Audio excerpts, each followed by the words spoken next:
here we go. Let me just get this party started. I hope you guys will enjoy. This was not a last minute decision. I definitely have been thinking about doing this for a little bit, but I decided to just go for it. It's a Batman 89 live watch, something that I personally will probably enjoy very much. So, hey, Ty, let's go is right. Yes, we are about to do this. Jenna, how's it going, Jenna? I'm putting my headphones in just so. Oh, I need to. I need to get my PS5 off of the gaming mode. Hey, you've only beat Arkham Origins 100%? Yeah, on my Twitch, I'm playing Arkham Asylum. So I was just playing that actually right before. You're tired, Jenna? Oh no, not the best time to start a live stream. You're tired and you're tired of school. Well, I guess I don't blame you there. School can be tiring. That's for sure.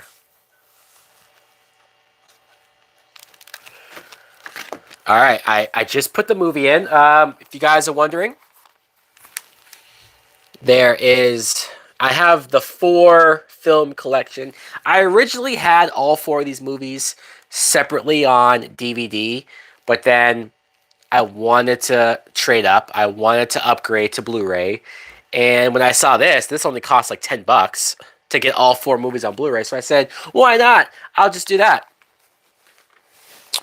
So there you go. Put this over here. Oh, wait a minute. It automatically plays the movie. I'm not even ready yet. Okay, let's get the subtitles. Wait, how do we do that? Okay, languages. English subtitles. Okay. And what are we at right now? Okay, I'm going to... And then pause. Can I pause? Nope. Shit. I gotta get used to this. Is Jenna in elementary school? Is she? Oh yeah, she's 12, right? Yeah. I guess she would be. Okay, so I have my Blu-ray paused at 4 seconds. And so I will give it a couple more minutes before we jump ahead and get started. I hope you guys are excited for The Batman as much as I am. That's a big reason why I'm doing this. I mean, I don't need a lot of excuses to do a Batman rewatch, let's be honest. But The Batman is a pretty damn good excuse to do this. So, okay.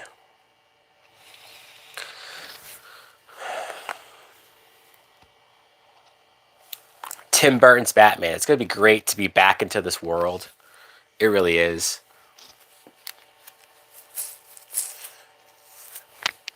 Maybe I'll give it another minute. Another minute before I press play here.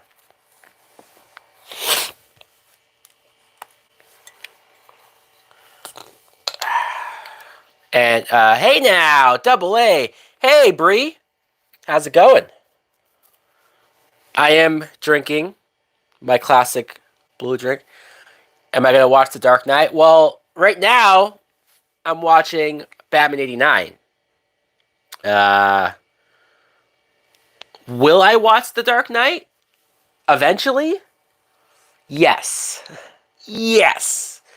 Yeah, that will be an experience. I don't know how much talking I will do during The Dark Knight because that movie, as you guys know, my favorite Batman movie of all time, my favorite movie, period. So I don't know. I don't know if I can talk over The Dark Knight, but if people want me to do it, I'll do it. Nice. Excited for that? Cool. Well, I hope whenever we do that, I hope you're there. I hope people will be interested in that. So okay, I think The Dark Knight is definitely my top three. Well, see, Bree, I knew I liked you.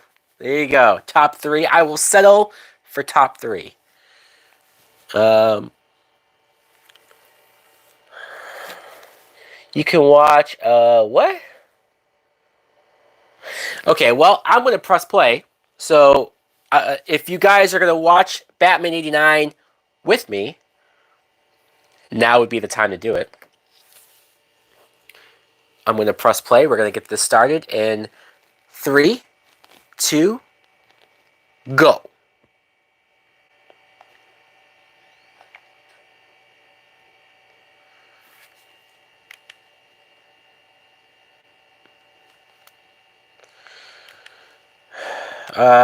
Fuck. Okay, here we go. All right, now we're going. We're 7 seconds, 8 seconds, 9 seconds in. Okay. Yes, Double A. The opening credits are amazing. I mean, and it's very simple, right? It's not Jack Nicholson's name is first, obviously, then Michael Keaton. But the best part of this opening credits is the fact that it's really showcasing the score.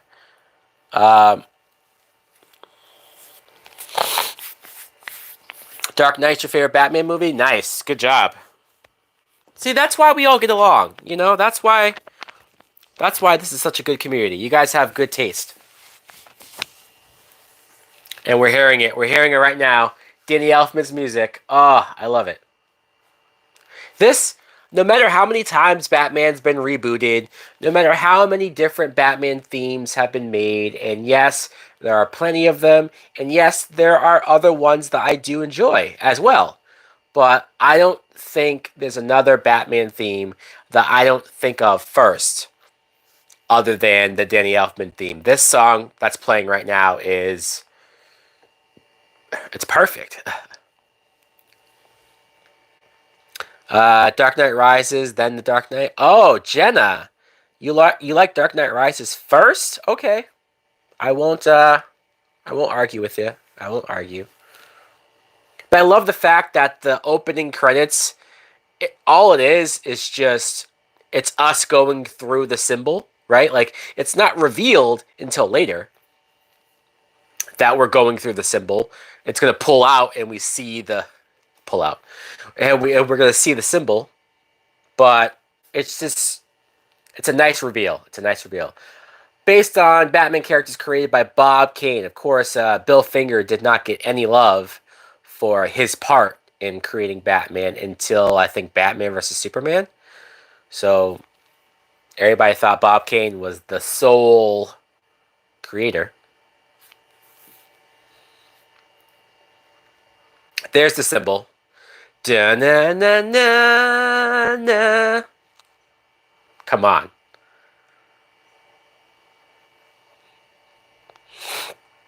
Yes, it's a great concept. There's Gotham City. I'm pretty sure that's like a map painting, but it still looks beautiful. And I love that the city looks dirty and grimy and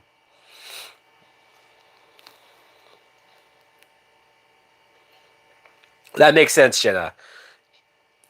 I could see you thinking Heath Ledger's scary because sometimes I forget how young you are. Heath Ledger is scary.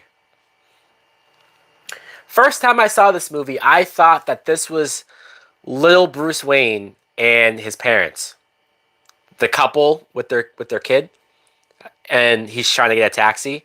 Thankfully, it's not because this guy, the father's kind of goofy. So it's like if this is Thomas Wayne, you're gonna make him look like a dope. But it's an interesting way to start the movie, right? Because it's a couple and their son, and you kind of think that well, the kid's trying to tell him that you're going the wrong way. He has his map open. We look like tourists. Oh, this prostitute just went up to the kid and said, "Hi, honey." What the fuck? Like, was she expecting to have a threesome with the kid and the father? Like, what? Will you be watching Mask of the Phantasm? You know what, Jenna? That's a good question. I don't think I will be during this run. Uh, Heath Ledger. Heath Ledger has his scary moments. The moment when he said, when he has the camera and he's fucking with the fake Batman, and he goes, "Look at me." Just how loud he is, and how like I don't know that scene's pretty intense. All right, so the couple just got attacked, or the father got attacked. They stole his wallet. The mother's screaming. We see Batman on the roof there. Very black coloring. I think that's digital, or not digital because it's 89, but it's definitely weird looking. I'm Batman. Keaton, man, Keaton was the first, right? I don't think Adam West did. Adam West say I'm Batman? I mean, he probably did, but in a really goofy way. Keaton was the first Batman to say I'm Batman, but in a like he's not even overdoing it either. He's not even trying to sound scarier than he has to. He just has that natural intimidation to his voice when he does it. It's great. You would love to see a rated R Batman movie. You know, I saw a lot of people were upset that when the rating for The Batman came out and they said PG-13, many people on Twitter were upset. It almost looks like the Batman in the animated series. Sure, sure. Well, if you're talking about tone, yeah. The suit, the suit is very different. I don't think we'll ever see the gray suit with the black underwear and all that stuff. I don't think we'll ever see that in live action, but yeah, a lot of people were upset that the Batman isn't rated R, but I'm okay with it. I don't need a rated R Batman movie. If we got one, that'd be cool, I guess. But I don't need it. They just shot Batman. He went down, look back, and he's back up. Oh, I love it. These guys look like they're on fucking drugs, man. Like the red all over their face.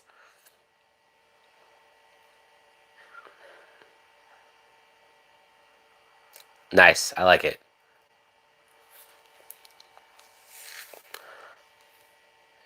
Can you believe that people didn't think Keaton would be a good Batman when he first got casted? Don't kill me, man!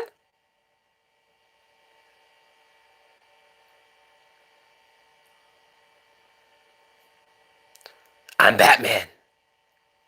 Yes! Yes! And then he just flies off the rooftop. I love how crazy, like how much he fucked this guy's night up, this guy's life up. You know, he's kind of laughing because he can't believe what he just saw. Like he probably already knows like nobody's gonna believe me. I just saw a fucking man as a bat. Oh, it's great. The way how they set up Batman in the town. You know, people calling him a giant bat, and even when Robert Wool's character is trying to interview the cops, and he's saying, "Is there really a 6 foot bat in Gotham? Does he drink blood? Does he do this or that?" How some people don't even know that he's human. Billy D. Williams as Harvey Dent. Wow. Can you believe in 1989 we got a black Harvey Dent? It's so bizarre to me. You know, I'm normally not in favor or not, I don't always love when they change the race of a comic book character, but I love the idea of Billy D. Williams as Harvey Dent. I really like him as Harvey Dent, just very suave, very charismatic, very likable. I would have killed to have seen Billy D. Williams as Two-Face. I so wish that we got that payoff. Here is Jack Napier, aka Jack Nicholson. Let's be honest, it's Jack Nicholson. And you have this very attractive blonde that's on top of him right now. And it's so funny that this isn't Harley Quinn. Like I know this is way before Harley Quinn was created. But it's interesting to go back to Batman 89 and you see Joker with a blonde woman who is kind of weirdly devoted to him. I know she's Jack Palance's girlfriend, his boss, and I know that's gonna fuck him over later when and she doesn't act like Harley Quinn at all. But it's just funny, the idea of him having this blonde girlfriend. It's almost like, maybe Paul Dini, who wrote for the animated series and he created Harley Quinn for the show. Maybe he got the idea from this movie, right? The idea, and then we got Tommy Lee Jones. Yeah, I know. When you see what Tommy Lee Jones did, it really makes you wish we got Billy D. Williams instead. Although I will say, and we will get to Batman Forever when we do, but the idea of Tommy Lee Jones playing Two-Face makes all the sense in the world. If you were to tell me, hey, we're going to cast Tommy Lee Jones to play Harvey Dent, Two-Face, I'm going to say, perfect. Tommy Lee Jones is normally a serious actor. How many times do you see him play jokey? You don't. So the fact that he decided now would be the time to do it is annoying. All right, here you have Alexander Knox, Robert Wool. He's interviewing. Is this not supposed to be Harvey Bullock? I know he's not Harvey Bullock. I know he's playing Detective Eckhart, but he's so much like Bullock, right? Maybe was Bullock around before the animated series? I first discovered Harvey Bullock from the animated series, so I don't know if he was around before that. He probably was. You can quote me on that. Is he on the police payroll? What's he pulling down after taxes? I will say that Alexander Knox is a character. Oh, Alexander Knox. Yes, I remember. They brought him back, and he was reading the newspaper, right, or something, and then that's when the whole world got fucking whatever. I remember that. It's funny though, because if you were to tell me that in a Batman movie we're going to spend this much time with a character like Knox, and he's not really a big comic book character, right? He's not anything that's going to turn into something. But we spend a decent amount of time with Knox in this film, and I think Robert Wool, he pulls off this character to where I actually like watching him. I don't mind that we're spending this much time with him. All right, here you have Jack Nicholson is talking with Eckhart.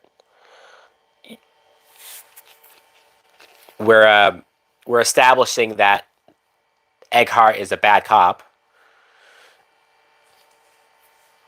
I always found it funny though that like everybody calls Jack Nicholson Jack in this movie. I wondered if that was like on purpose. You know what I mean? Like, did they just call him Jack? Did they just call the character Jack just because it's Jack Nicholson? And so it's just like, let's just call him Jack. Fuck it, Where you been spending your nights?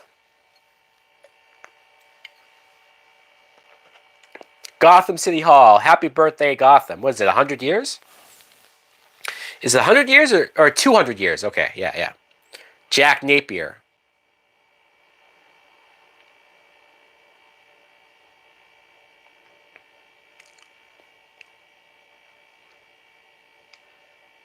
They're talking about the 200-year anniversary festival. They need to get people to give a shit about Gotham. Jack Torrance. Yeah, see, he loves being called Jack in his movies, man. It's funny. It's funny to think about. Speaking of Jack Nicholson, I know this is a Batman movie. Jack Napier had, but did that name come from this movie though? Like, did the comic books use the name Jack Napier after this movie, or is it before this movie? I don't know. Look at those legs. Vicki Vale's legs. And not enough people talk about Kim Basinger as Vicki Vale. Knox was originally supposed to die. Oh, wow. You know what? I think I do remember hearing that. Is it another example of they like the actor too much, so they decided to keep him alive? Either way, I'm glad he doesn't die. Because Although he doesn't come back for Batman Returns, which is kind of weird, right?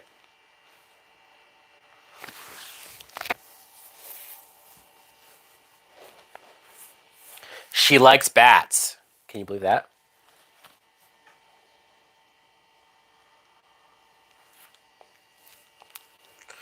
And yeah, even though this is a Batman movie, even though it's called Batman, I had to wear my Jack Nicholson Joker shirt. I love this shirt. I do. I love this shirt.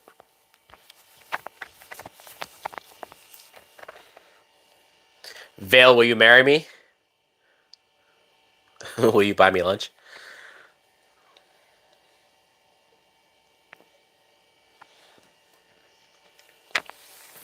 Is this Grisham? Yep. Jack Napier's boss. Grisham. Jack Palance. Also another Jack. Smilex. Yeah. Oh, I can't wait till we get to that moment when they have that Joker commercial. Love that Joker.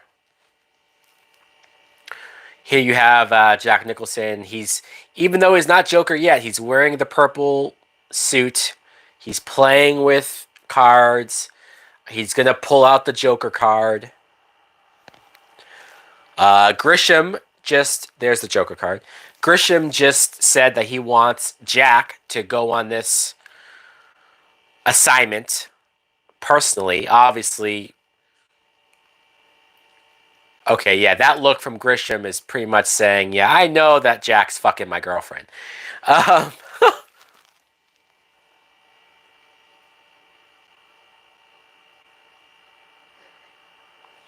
I mean, is he really that surprised? Grisham is old as fuck.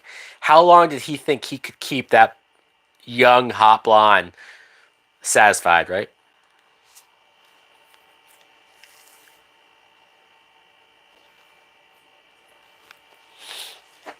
I wonder if Jack is saying, can you get somebody else to do this? I wonder if it's because he knows that something's up, or if, I don't know. Maybe, oh, you are my number one guy. First time we hear that. Don't forget your lucky deck. I love how much, I love when Jack Nicholson redoes that line to Bob. My number one guy. Your luck is about to change. Is he going to call Egghart? Get me Lieutenant, oh, Lieutenant, not Detective. Lieutenant Egghart. Is this Wayne Manor? It is. He's hosting a little shindig, a little get together, a little party. Are they playing some Prince music? I love that Prince does the soundtrack for this movie. You know, even if you're not the biggest Prince person, which is like, whoa, why are you not a big Prince person? But even if you're not, you can't deny that some of these songs are great. So good.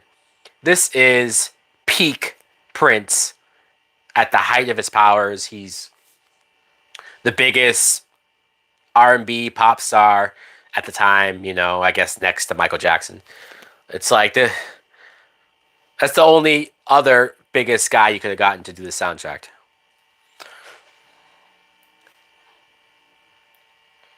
There's Alfred, Michael Goff. He was kind of checking out Vicki Vale in a creepy way. I'm not gonna lie. Alfred was being a little creep. The height of his power. Yeah, that's right. Could you tell me which one of these guys is Bruce Wayne? I love that Keaton's like, I'm not sure. Like he wasn't quick to say he's Bruce Wayne because Michael Keaton's Bruce Wayne is very reserved. He's not the showboat. He's not the.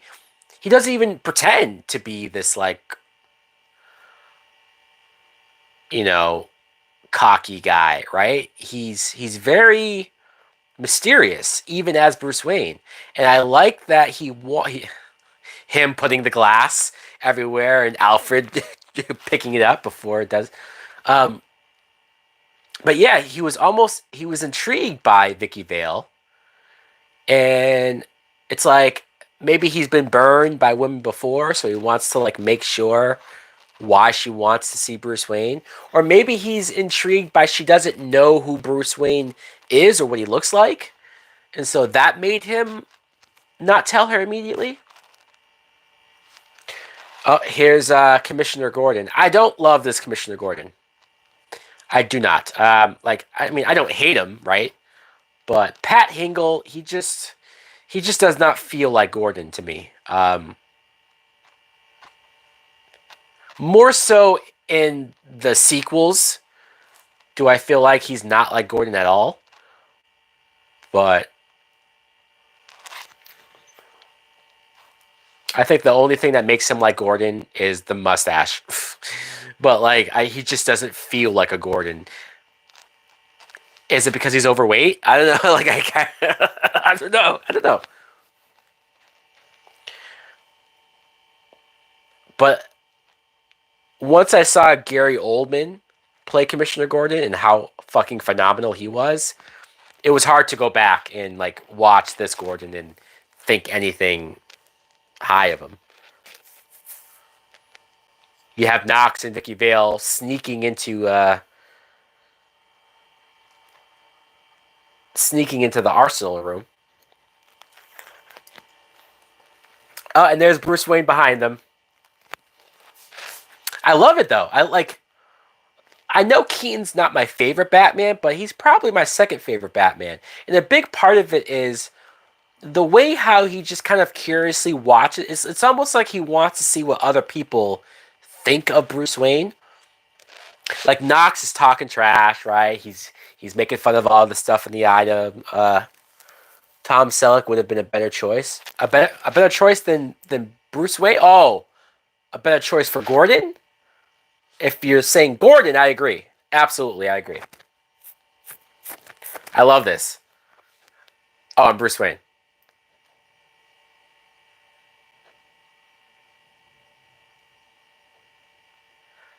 And Vicki Vale's like, are you sure you're Bruce Wayne?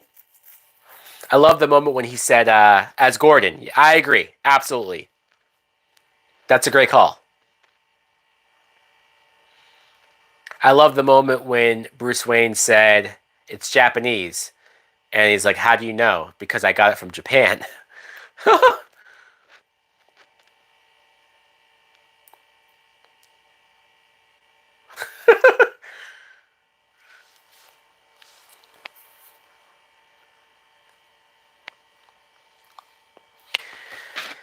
I'm not gonna lie. Kim Basinger is pretty attractive. I can totally see why Bruce Wayne's like, yeah. So you're gonna be, ooh, a Corto Maltese reference.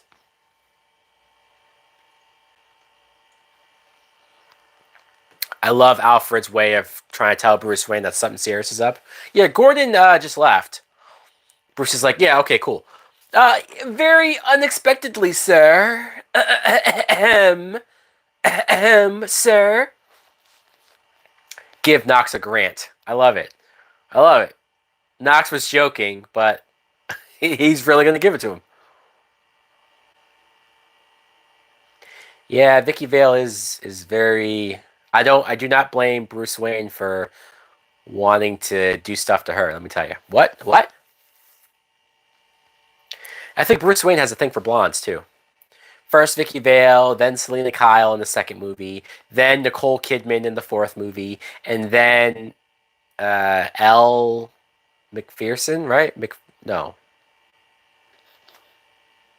Who's his girlfriend in the fourth movie? George Clooney's girlfriend. Elle something, I don't know. But here we get our first glimpse of the Batcave. It's only the computer part, but I love seeing Batman at a big, large computer, like the Bat computer, right? Um, you don't see that. You don't always see that in a Batman movie, and yeah, it's the little things. Bruce Wayne taking the glasses off. It always makes me feel cooler to copy Bruce Wayne with the taking the glasses off. Too bad I can't see for shit without my glasses. All right. Eckhart has the orders: shoot to kill Jack Napier because fuck him, right? That's why.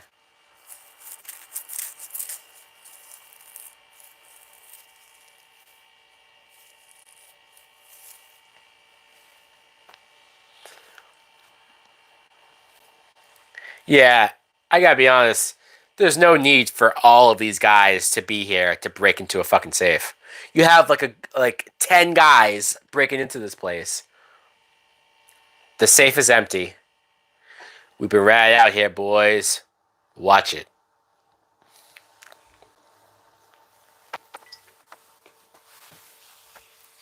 Freeze! I love this old school gunfight with the old school gun sound effects. Pa-ching, pa-ching, pa-ching. Like, not exactly how probably real guns sound like, but hey, it's 1989.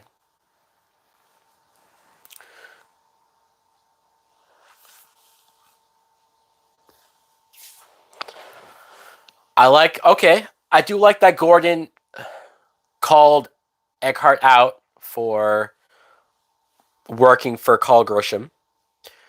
It's just he's kind of a buffoon, right? He turns around and fucking Eckhart's gone. Like, come on. Did that fat guy really just sneak out of there without you knowing or hearing? This is the 80s. Yep. Kim got the part because she was dating producer. Oh. Okay. Well, that makes. Well, I don't want to say that makes sense because I do think she's good in the movie. Like, it's not a role that required a lot either, but at the same time, I think she's better than. It's not like I watch her in this movie and I think, how did she get this part? Or how is she here? But her dating the producer, I'm sure that helped. I'm going to assume that she wasn't dating the producer anymore when the sequel came around. Is that why she's not there? And it looks like that was Gordon's first time seeing Batman. He looked up and he said, "Oh my God."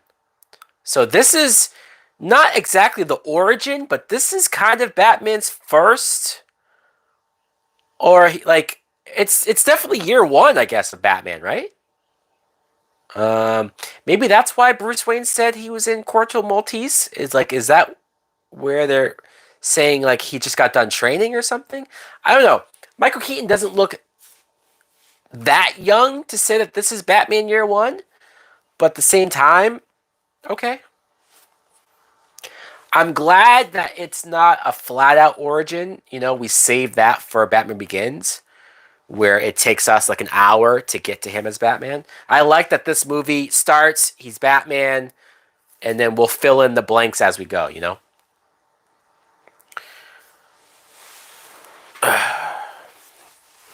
There's the exit. Jack Napier's trying to make his escape.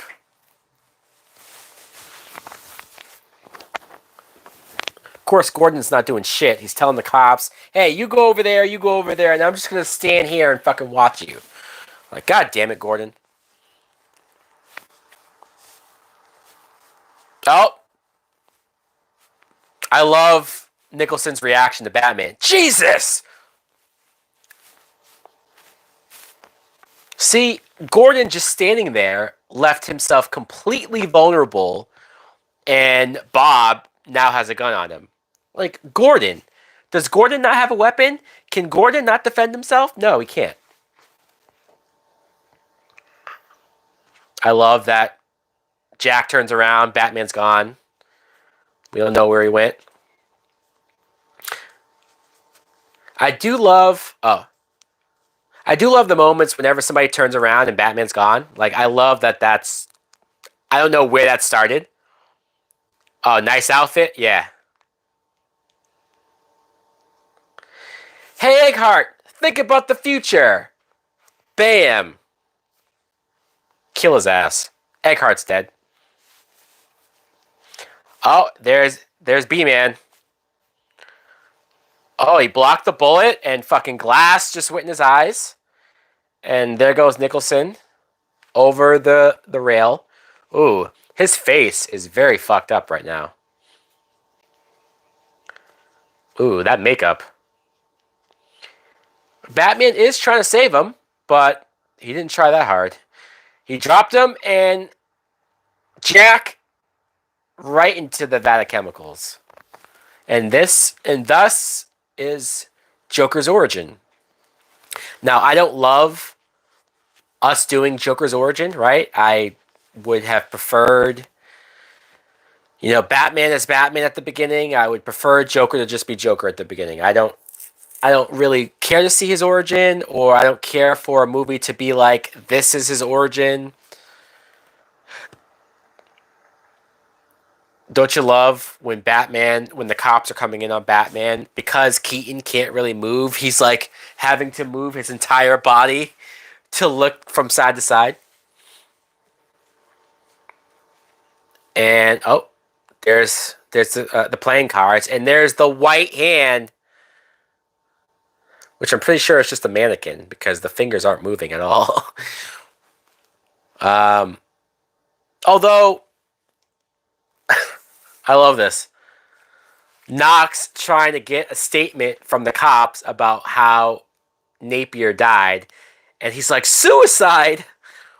They have an excuse for everything.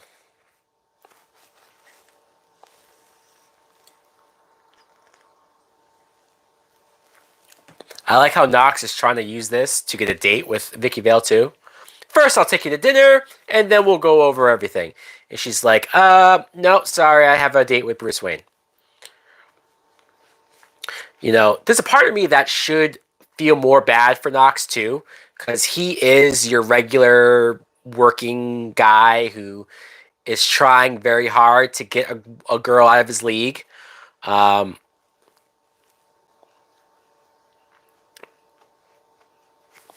Yeah, and then this shot of them at the complete opposite ends of the table. How's the soup? Could you pass the salt?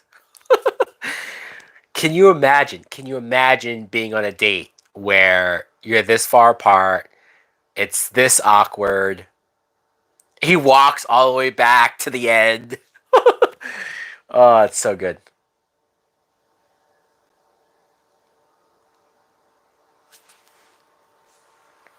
It is interesting to see how different of a Bruce Wayne Michael Keaton is.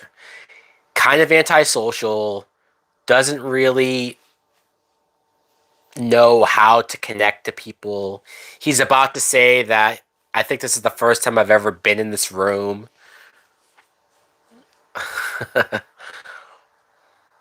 see, she laughs at that, and then that's when he realizes, oh, okay, I'm trying too hard. Let's kind of ditch this bullshit. Let's get some real food. That looks good. Whatever the fuck they just ate there. We got some wine out of the bottle. Alfred telling embarrassing stories about Bruce, of course.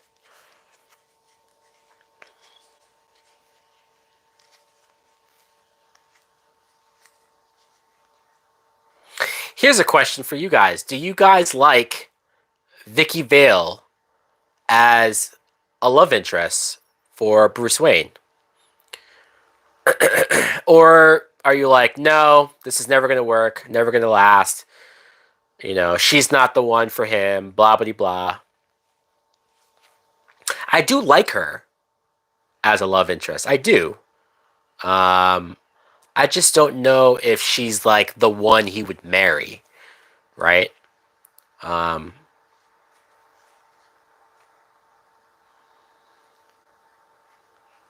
I know he was engaged to Silver St. Clair in the comic books, right? And I think him and Selena Kyle do get married at some point in the comics. But I don't know if he ever dated. She was good, but I prefer Selena Kyle. Well, there you go. I agree. I agree with you. I agree.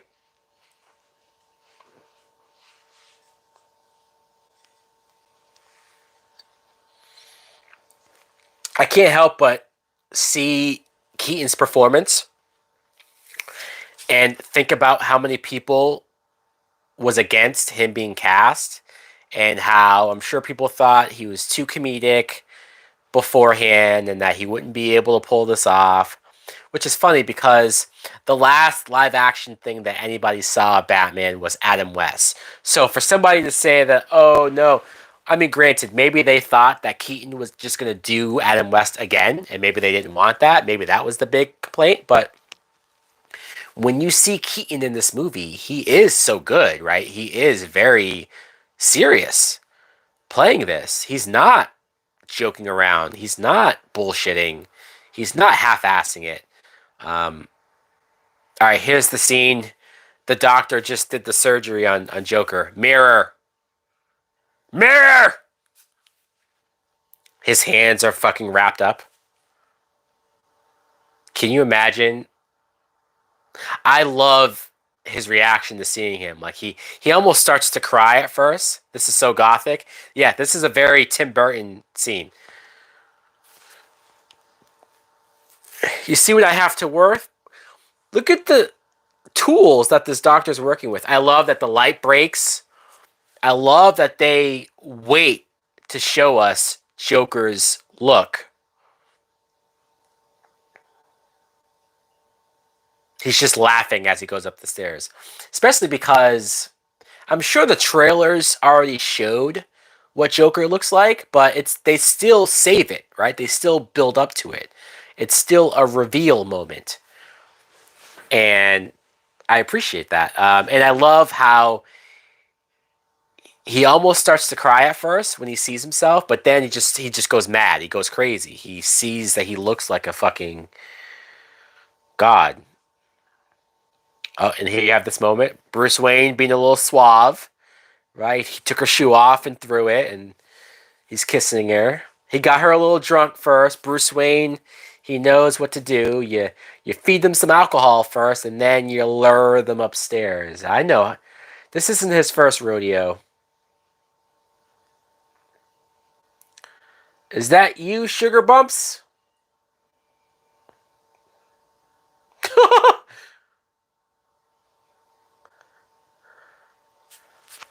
It's me, Sugar Bumps. I still love how he's in the shadows. You still can't see him. Oh, Jack, thank God you're alive. You set me up over a woman. A woman! See? And I love how you can only slightly see his face. You can kind of see the white, but it's very subtle. It's very subtle. It's amazing how, even though a lot of this movie is very much Tim Burton, there is a good amount of this movie that's not as much Tim Burton as, like, Batman Returns is way more Tim Burton, right? If you think about what Tim Burton has already done up until this point between Pee-wee and Beetlejuice, Tim Burton's a lot more reserved and a lot more subtle with, like, a scene like this. The reveal of the Joker, he's holding back, and that's... I wouldn't have expected that, right? Jack is dead, my friend. You can call me Joker. Huh? I'm a lot happier. Bam! Bam! And he kills Grisham. I love him just shooting behind his back. Very Joker.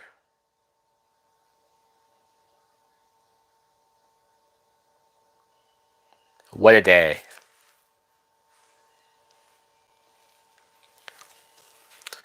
I love it.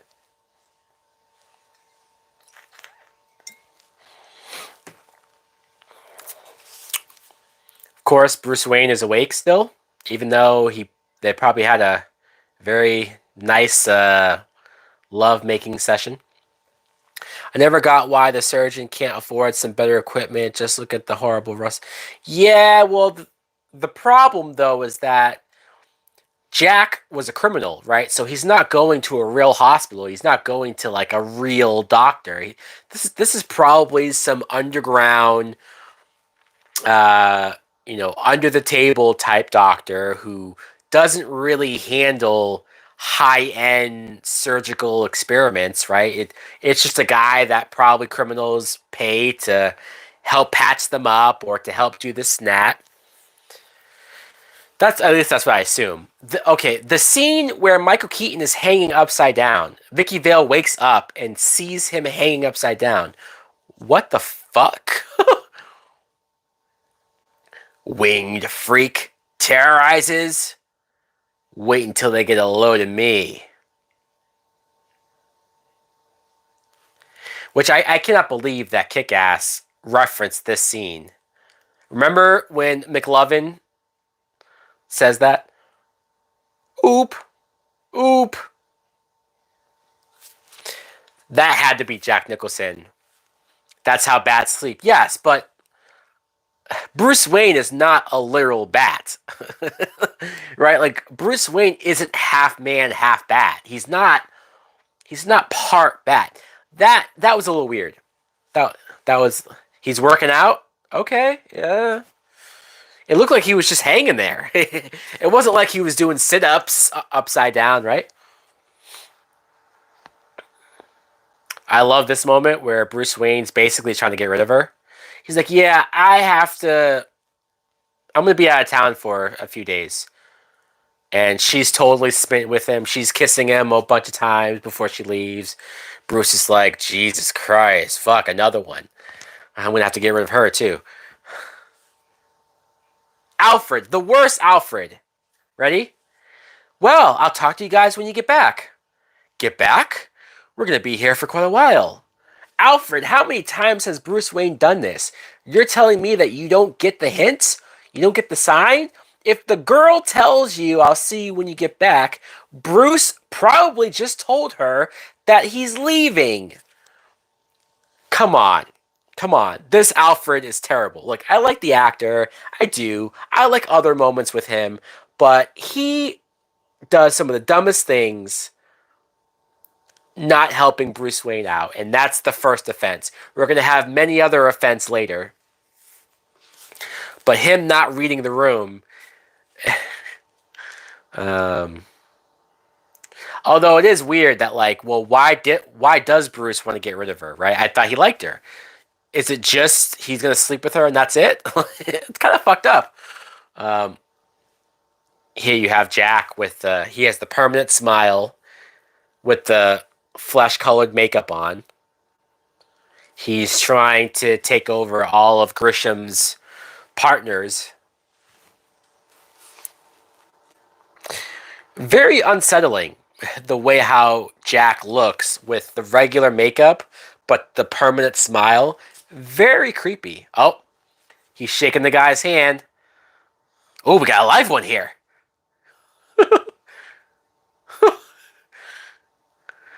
The scene where Jack Nicholson is going, oop, oop, and then him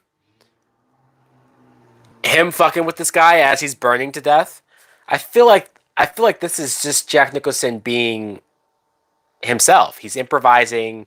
And like, I'm not complaining. I think it's great. But it doesn't feel like that was written on the page. It doesn't feel like any of that was written. Anton got a little hot under the collar. You're crazy.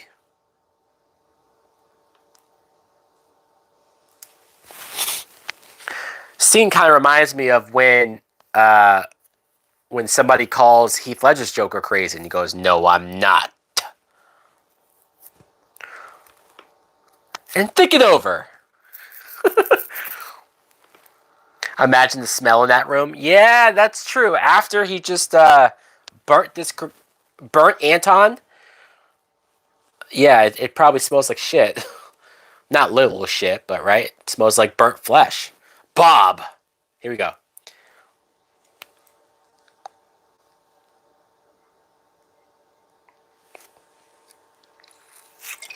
And Bob. Remember, you are my number one guy. Yes, sir. Uh, and then this is another moment that I feel like Jack Nicholson just improvised. When he goes up to the dead corpse and goes, "I'm glad you're dead." It just starts laughing maniacally. Like, it's so good. And this little creepy score that Elfman has, it sounds like a horror movie. The score right here.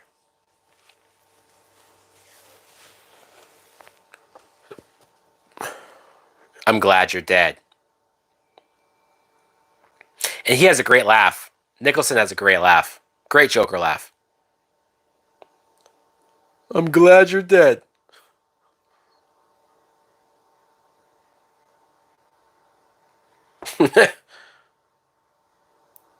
Like, every time I hear Jack Nicholson laugh in other movies, One Flew Over the Cuckoo's Nest, hell, Anger Management, whenever I hear Jack Nicholson laugh, I hear the Joker laughing. It's like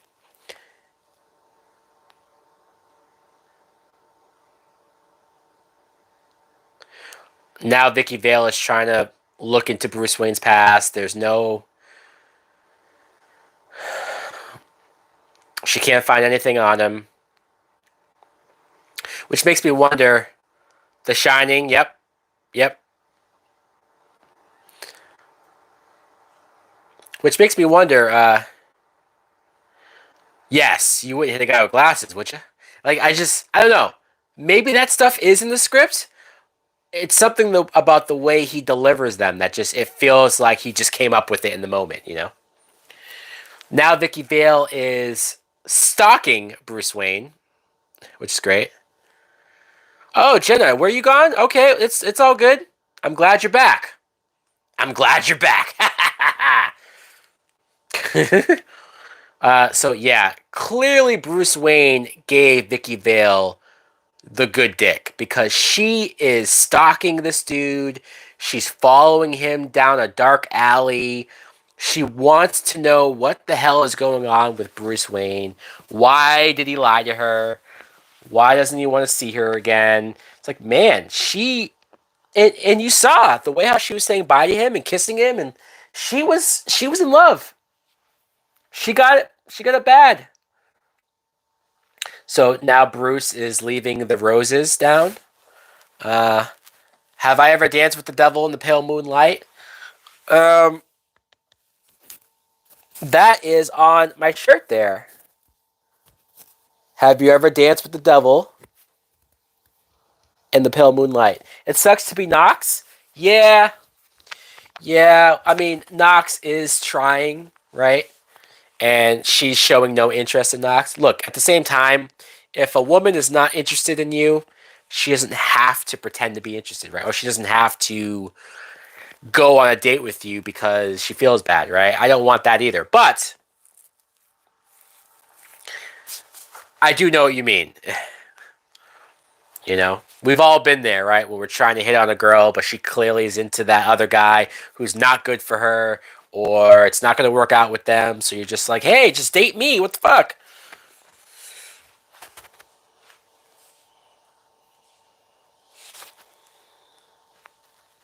Knox. Did you do a little time together as children?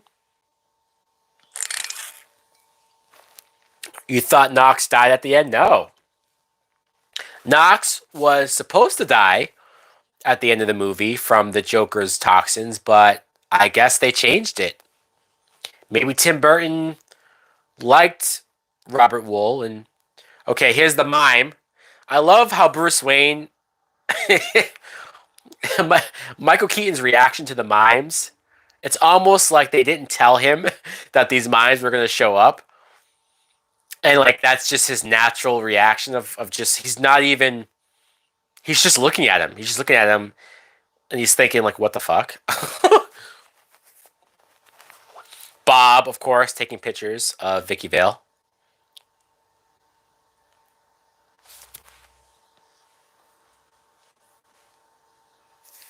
All right, so Joker convinced these guys to falsify Grisham's signature to sign everything over to, I guess, Jack. And now that they've served their usefulness, Jack is about to stab him in the neck with the pen. Oh.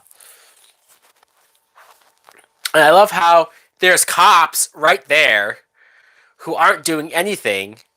Love Joker's weird outfit here.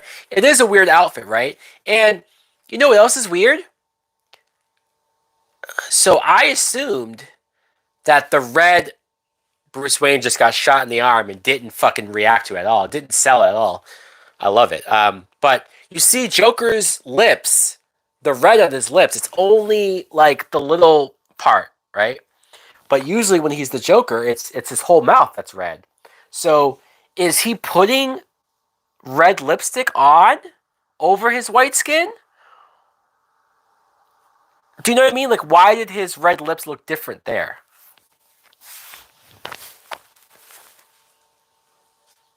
I mean, maybe the red is makeup and like his skin is just white, bleached, but maybe he puts the red lipstick on every day. I don't know. Like right now, his whole lip is red now.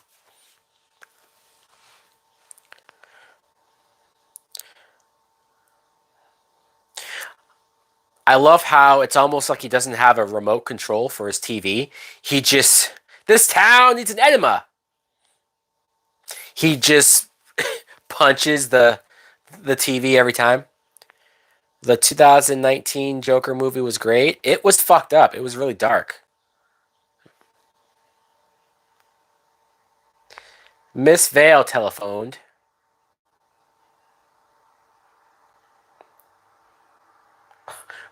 Why don't you marry her? Are you sure, Alfred, you don't want to marry her? Because the way how you were checking her out at the party, I don't know, dude. I think Alfred has some thoughts. I think Alfred wants to do some stuff with Vicki Vale. If you know what I mean. I do like, though, that Alfred is trying to push Bruce onto maybe dating her. Like, he wants him to be happy. He wants him to find happiness. He wants him to maybe give up this whole Batman stuff. That does make sense for Alfred. A sugar daddy? Alfred would be a sugar daddy, right? I know Alfred's the butler, but I'm sure he's made some good money over the years. And so now that Alfred is sort of pushing her or pushing him, it's the first time he stopped and thought, like, she is great, isn't she, Alfred? Because usually Bruce Wayne's mind just works with, like, all right, I'm going to bang her, and then I'm going to move on, right? I'm going to move on to whatever the fuck else I'm going to do, right? And it's not until Alfred says, hey, she's a good one. That's when he starts to think about her like that. Don't judge me, but I like Batman Forever. I like Batman Forever too. No judgment here. I used to be obsessed with Batman Forever growing up. Obsessed. I'll never forget the one weekend where I stayed up all night just rewatching Batman Forever, rewinding it in the VCR over and over and over again, rewatching it. I was obsessed. I can't even tell you why I did it. But I just was obsessed. I couldn't get enough of it. Oh, and here's where Joker sees Vicki Vale for the first time.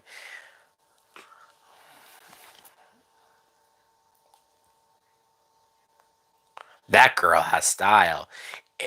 Isn't it weird to see Joker not fall in love? Because he's not like he's loved anybody, right? But to fall in lust with Vicki Vale.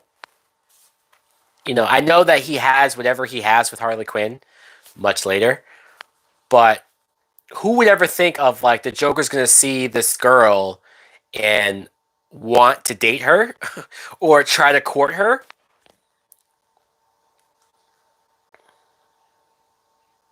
The music, the love music that Danny Elfman's playing right now is great. Da, na, na, na, na, na, na, na. I love how later on, when when he goes to Trust by Prince, hell yeah. Um, I love later on when Joker is playing that same song. I think it's when he goes into her apartment, but he turns it off with the boombox. Like it's him playing it.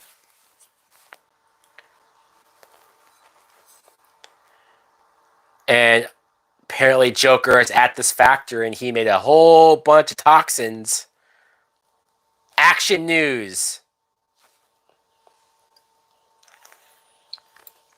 This is the part where the inspiration for Harley Quinn probably came from Alice. Yes, that's what I was saying earlier. Right, that at least the general idea of a pretty blonde Alicia. Okay, when you said Alice, I was like, is that her name?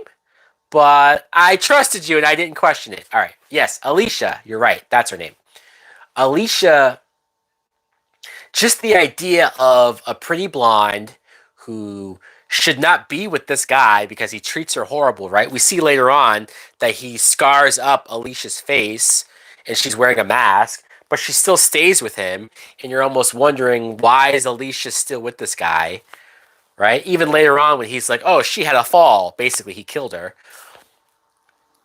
Like, the bare bones of Harley Quinn is there, right? The idea of this girl who should run away from this guy. He abuses her, and she doesn't leave. The female news anchor starts laughing maniacally and just fell. Here it is, the Joker commercial. Smilex.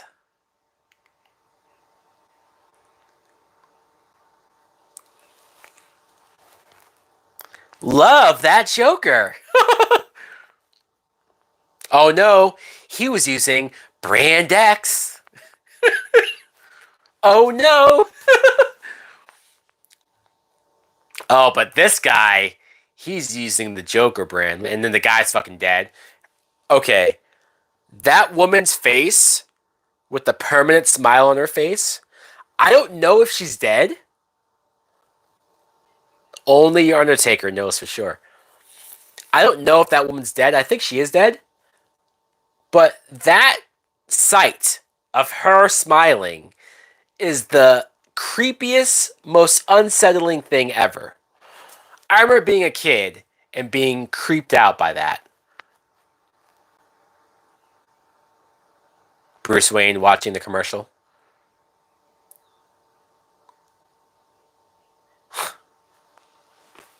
All right, here we go. We're looking into Jack Napier's criminal record here.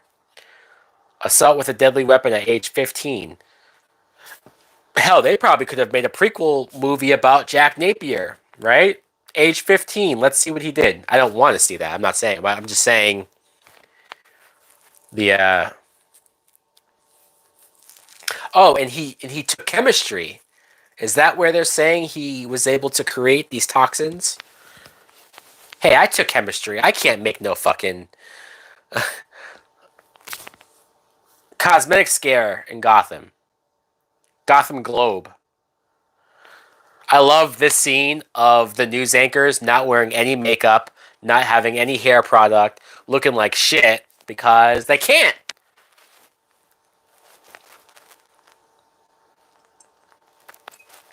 Oh, you can't even use deodorant? Ugh. Man, this lady couldn't have brushed her hair better than that. She has like an afro. But I love that Billy D. Williams didn't give a shit. He still has his hair slicked back. Billy D. Williams is like, I don't give a fuck. I'm slicking my hair back. I got my Jerry curl. I don't give a fuck.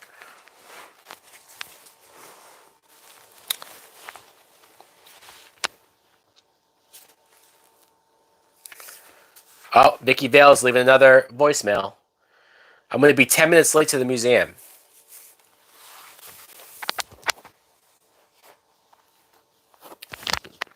I like this scene.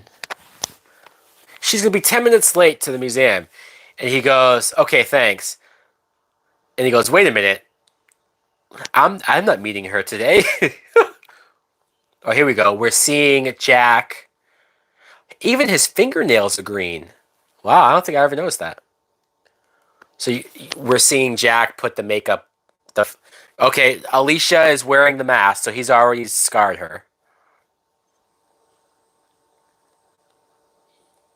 Ah, very creepy. Her wearing that mask is very creepy. Yeah, I'm convinced too. Alicia is definitely the early stages of Harley Quinn. Um, I don't know where they got the whole psychiatrist falling in love with him in Arkham part, but that's a great part of her story, Harley's story, so it works. But yeah, him having a girlfriend that he abuses, Alicia was the first. I don't know if Paul Dini would ever admit it because you want to just take the credit yourself, right? Like, oh no, yeah, I came up with Harley Quinn completely of my own accord, off the top of my head. It's so fucked up that all these people are gonna die in this in this museum restaurant. I think Alicia was supposed to be the well. I mean, Harley Quinn wasn't created until whenever her episode in the animated series aired, right? 92, 93, 94, somewhere around there. And then she wasn't in the comic books until 99. But, yeah. Urgent. I love the way urgent is spelled with a crayon. it looks like a little kid wrote it. A gas mask. Put this on right now. I do wonder if he's watching her. Like, is he going to make sure that she puts it on? No. The gas comes in before she even puts it on. So I'm pretty sure this is killing them, right? This is killing the people. It's not just knocking them out. The writing on the paper was by Tim Burton. Well, I don't know if Tim Burton wrote this movie. It said Sam Hamm wrote the movie, or at least the screenplay. I don't know if Tim Burton has a writing credit. Does he?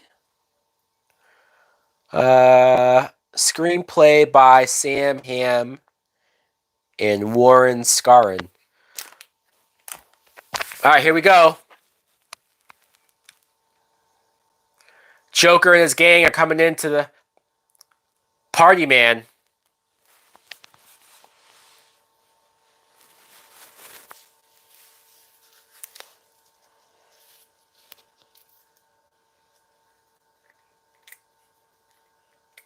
Oh, Tim Burton wrote that? Tim Burton wrote those messages. Put this on right now. Oh, I didn't know that. That's funny. Joker was here. Yeah, Prince's music definitely applies more to the Joker, right? Like Party Man, Trust. It makes the most sense to play it over Joker scenes.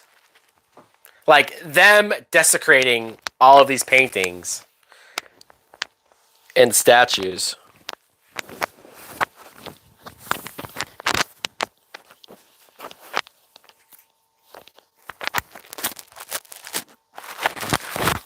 Party man.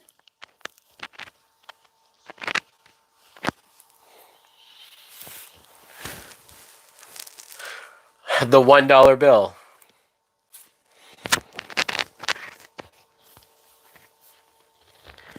I kind of like this one, Bob. Leave it. Yeah, because it's kind of a fucked up painting already. I don't think you need a. Originally, Batman Returns was going to have a Madonna soundtrack for. Oh, that would have been great. Oh, wow. I mean, don't get me wrong. I own the Batman Returns soundtrack that has Danny Elfman's score. But I think the only lyrical song that it had was the Face to Face song, right? The one that plays at the party, the mass party. And that's a really good song, but man, Madonna would have been perfect for a Catwoman, like for all the Catwoman scenes. Yeah, I wonder what happened there. crap. Corto Maltese. Oh, did she do that because Bruce Wayne said something about it, or?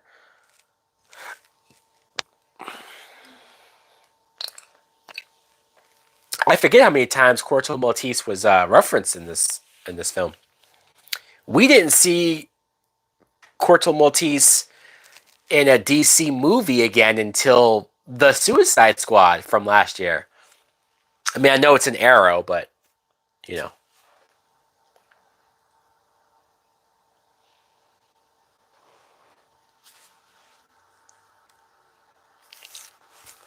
is I'm the world's first fully functional homicidal artist. Like, what the fuck?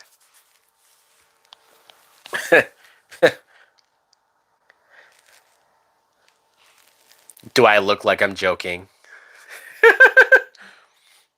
Well,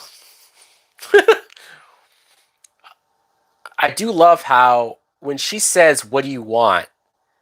the face he makes before he says, "My face in the $1 bill," it looks like he's literally just coming up with this off the top of his head, you know, and that makes sense for the Joker. If you say to him, "What do you want?" he doesn't have a real answer, right? Because he doesn't really want anything. So he's just going to say things. So it's subtle, but I do like that. Why is she wearing a mask? Here's Alicia. Poor Alicia. So he's getting her to let him scar her face? How fucked up? Right? Isn't this fucked up? Oh, there's her face. Uh she looks like Two-Face. I'm no Picasso, but do you like it? Yeah, it's great. Just don't do that to me. It's probably, yeah, right. It's sarcasm. Exactly. I mean, he doesn't. He said the $1 bill because he just said that about the painting. Colton Maltese was in a single episode of. Yes. I remember that. I remember that. I thought I was a Pisces. He literally just tried to spray her with his acid. Oh, I love this when she throws the water in his face. Ah, help me! I'm melting!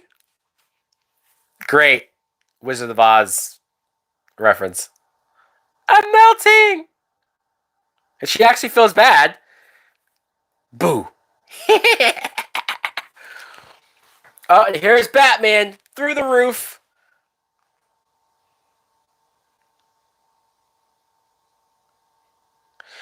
I like that he pointed the tech at him, and Joker almost stood there waiting to see, like, is he about to kill me right now?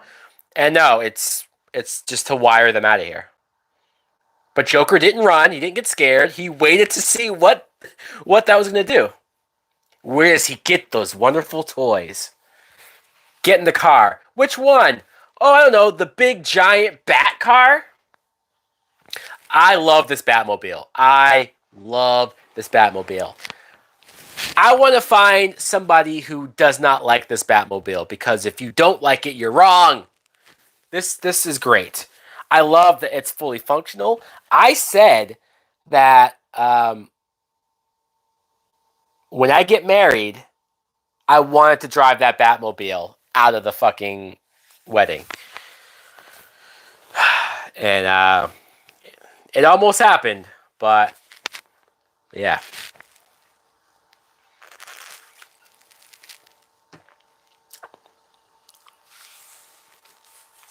You like Christian Bale's, but yeah, well, it's a tank. I did have to get used to the tank. Batman Begins, I remember going like, huh. But by the time the Dark Knight came around, I was all in on the tank. Of course, by the time I was all in on it, that's when they blew it up. Oh, great. The cops.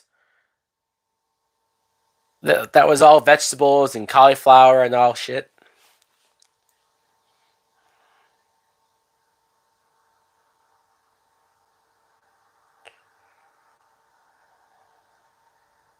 She's just throwing her shoes out. I mean, she could have just kept them in the car, right? Her shoes. She didn't have to throw them on the floor or the ground. Shields. I love I love him putting shields in the Batmobile. It's a big fucking tank.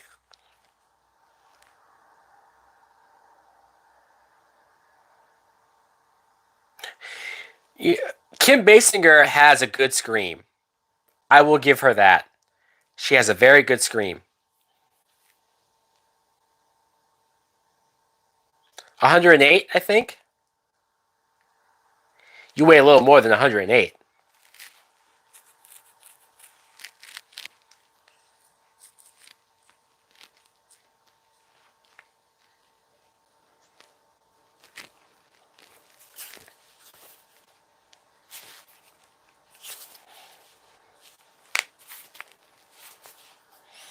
See, I do love that Batman wasn't running away from the criminals because he was afraid or he was in danger. Once he gets her to safety, he goes back there. Damn, they shoot him at very close range. No blood. Who is this guy? Check his wallet. Did Bob really just say check Batman's wallet? Some kind of body armor. Take off the mask. Well, at least that makes sense, Bob. Check his wallet. I cannot believe he said that. Oh, she took a picture. Well, it's a good thing she took that picture because Batman didn't do anything when they went to take his mask off. What was he waiting for? Alright, now he's fighting these guys. The Bat credit card. You know what? That makes me wonder. If they did check his wallet, would he have had a Bat credit card? Oh, we have the guy with the swords.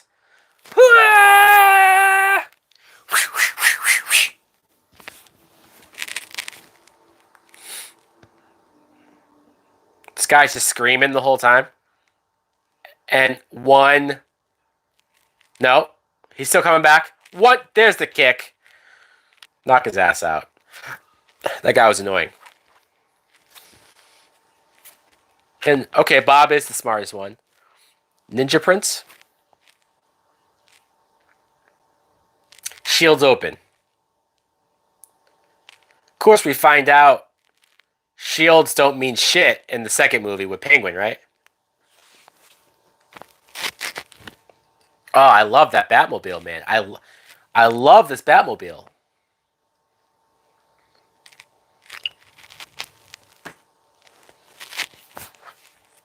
You weigh a little more than 108. Oh, really? Stop. That got very close. That got very close. I love this Elfman score. Danny Elfman's score while they're driving through the woods and they're driving to the Batcave. I love this score. I think it's called Descent into Mystery. I think that's what the track is named. Where are we going? He doesn't even answer. I love when she's trying to get a closer look at him. And he puts the light on her face. Oh, the score is so good.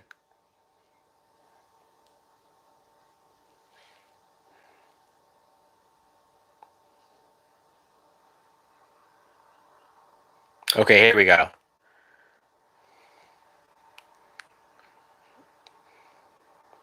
She's trying to look. And I love him at the corner of his eye, like, nope. So was that like cave wall? Was that a hall? Oh no, it opened up. Okay. Because it looked like they just went through a wall. Ah, so good. I hope they paid Danny Elfman very well. Just for this movie alone. I mean, there are countless other movies that you could praise him for. But man, I hope he was well compensated for this Batman score. Holy fuck. Yeah, she almost fell off the fucking edge of that. Look at all these bats. It's creepy. They're great survivors. Wow.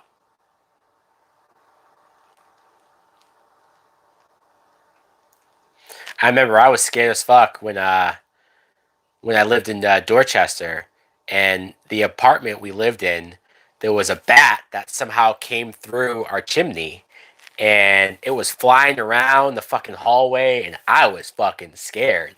I don't know how old I was.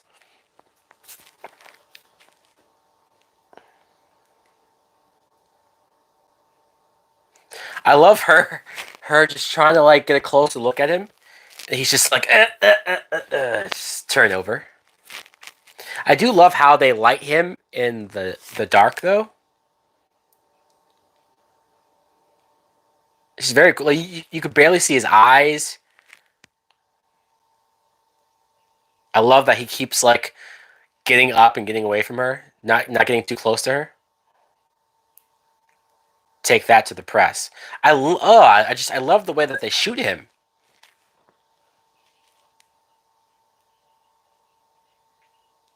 He's psychotic. Some people say the same about you.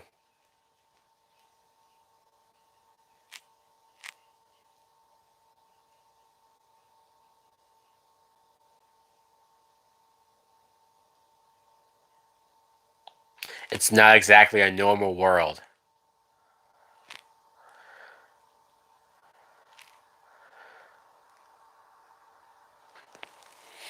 What do you think? How long does it take from Wayne to Gotham in this movie? How long does it take? Uh, it's a good question because, well, he said there's something else that you want, and then we cut to her on her bed. What the hell did Batman just do to her? Since when did Batman become Bill Cosby? Oh, he took the film of her camera. Oh, thank God. Um, but that's a good question because we see the drive in the Batmobile, and it looks like a pretty far drive, right? And it looks like it's kind of deserted or far away. So I don't know. I don't know, man. I don't know. I don't know, but it's not close. It does not look close.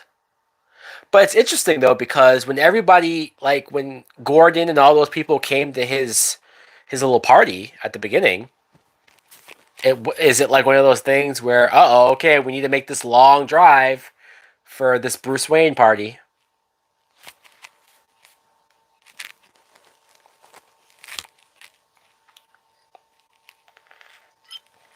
Friend or foe? I've given a name to my pain, and it is Batman. Boom! Let's shoot the TV instead of just turning it off. And how many TVs does Joker have? Hey, Connor. How long have I been streaming? I've been streaming for about an hour and a half. We're pretty far into the movie, Connor. I'm not gonna lie. We're watching Batman '89. Bruce moved to a new mansion on a hill and returns. A new mansion? Well, it definitely does look different. Are you saying he's not in Wayne Manor in Batman Returns? I always just choked it up as it's still Wayne Manor, but it it just looks different because they designed it that way. I don't know. I didn't think that it's a whole different mansion, but maybe I'm wrong. Okay, so now Bruce is actually trying to court Vicki Vale, and you know what? She has every reason to be upset with him. He lied to her about leaving town. He banged her one night and then peace out. Um, and she probably feels stupid for falling for him so fast. And she got played. So I get it. I like this scene. I like him trying to apologize and win her back over. I like him being vulnerable. You hurt me. And she called him, and you lied. Ooh, she's angry. She said, I even slept with you. I can't believe I did that. And he pushed her down to say, you're really a nice girl and I like you a lot. But for right now, shut up. Love Keaton's delivery. And he's actually going to tell her that he's Batman. Kind of crazy. I mean, Bruce did everything right. You think so? You think so? I don't know. I think he could have given her more of a chance. You going to grab a snack? All right, dude. He's a great Batman. Absolutely. Absolutely. He's my second favorite Batman, for sure. She said, oh my God, you're married. No, I'm not married. Oh, I love this whole speech. My life is really complex. I love how difficult it is for him to like relate or talk to her. You know, a normal person gets up, goes downstairs, eats breakfast.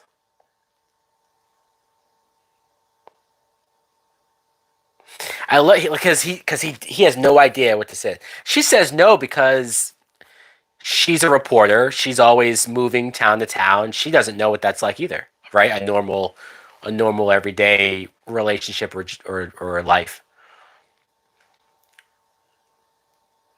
Okay, now she's. It's okay. You can tell me. Now, if the doorbell doesn't ring, does he go through with it? Does he tell her? He wants to, and he was going to. I'm Batman. I'm Batman. Oh, there he is. Joker. Mr. J. She has a great scream. I know some people are annoyed with her scream because she does scream a lot. She does scream a lot, but she has a good scream. So it's like, fuck it. Like, if I was the director, if I was Tim Burton, and if I heard her scream, I'd be like, all right, let's keep it going. Do that scream again. You know?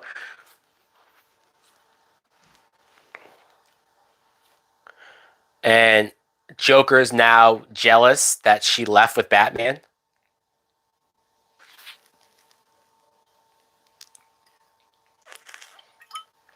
I love that she's looking around for Bruce Wayne. I don't know if she's looking because she wants him to save her or Alicia threw herself out the window. You can't make an omelet without breaking some eggs. You got peanut butter Oreos. Nice. Okay. I could use some regular Oreos right now. Shit. I knew I should have got a snack before. I should have ran out to the gas station and got myself some Oreos or something. Some snack, right? Take thy break from the heart. And then he turns the music off on the stereo.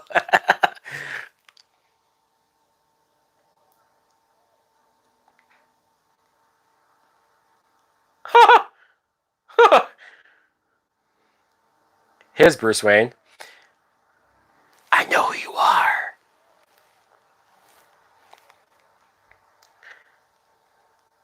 And then he starts calling him Jack. You know nobody's called him Jax probably since I like him already.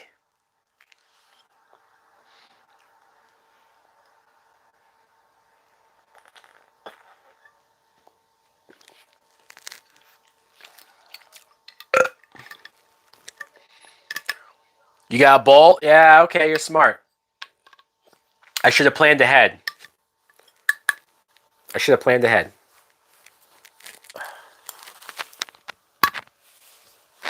I love him gesturing to Vicki Vale. He's about to do something here. And I like this. I do. You you want to get nuts? Come on. Let's get nuts. I love it. I love it. I know it's weird. You ever dance with the devil in the pale moonlight? What? That obviously set something off in his head. Oh, he shot him! And there's that scream again. Never rub another man's rhubarb.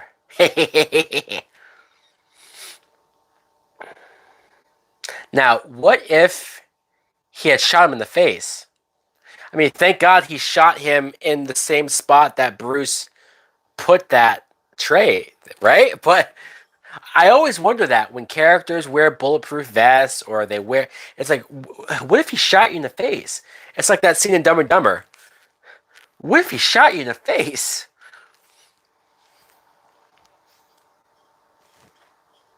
You might join me for a weep.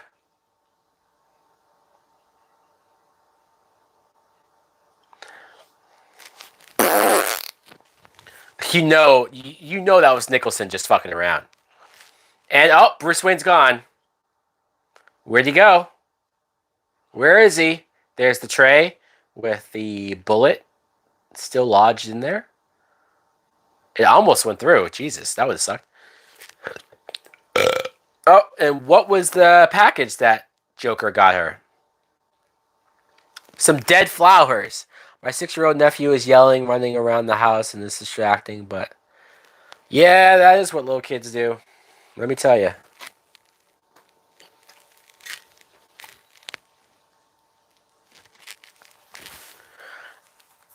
Alexander Knox did some research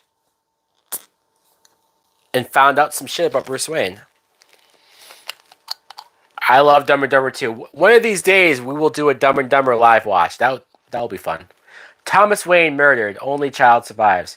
Fuck Martha Wayne, right? I love how look, I know that Thomas Wayne was probably the more famous of the two, and he was probably a crazy celebrity there. But it's like, fuck, man. Nobody wants to say Martha around Gotham. God forbid. But I like that. Vicki Vale finally finds out about Bruce Wayne, his past, his backstory. His parents were murdered. She felt very bad.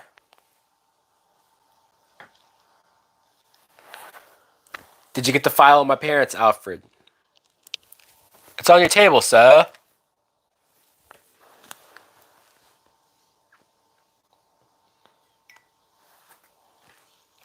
What's on your mind, Alfred?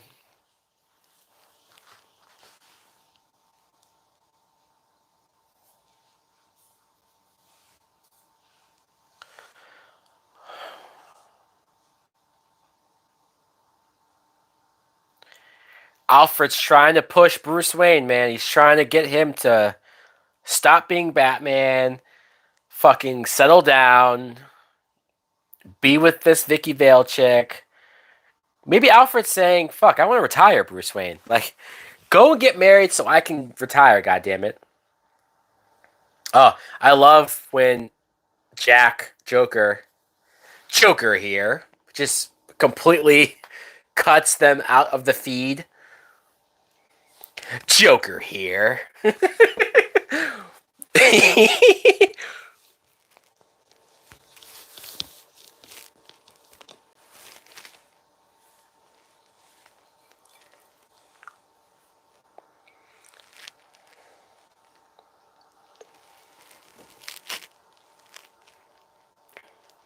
Wow, you watched Scream 5 3 times in the theater? Good for you, man.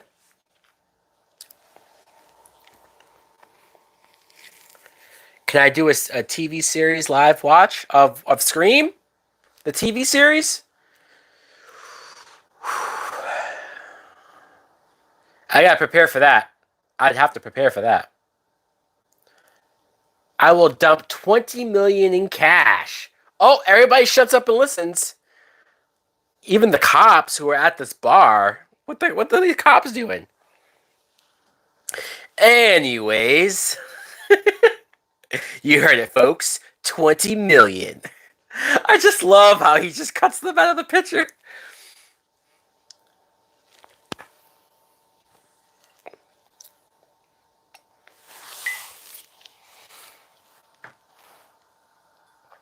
Oh, he's calling out Batman. Mano and mano. Now it's time for you to take off yours.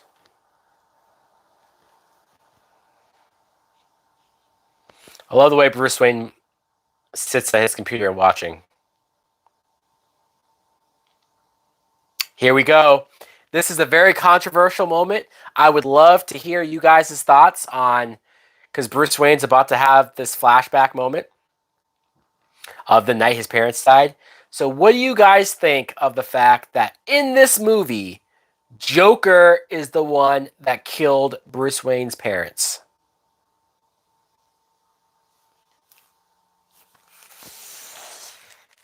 And you can be honest.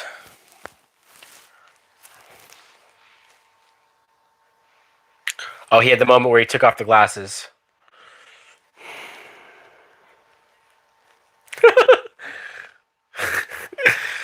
The Monarch Theater.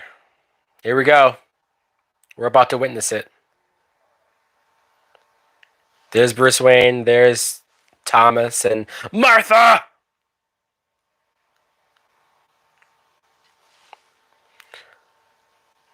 What were they seeing? Were they seeing the Mask of Zorro?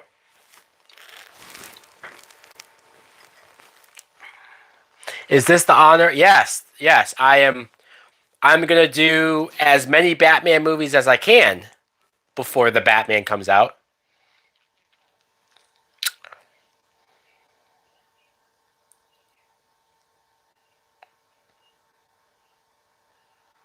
Oh, and they're being followed. The Waynes are being followed. And there's the same alley. Same alley where Bruce left those roses.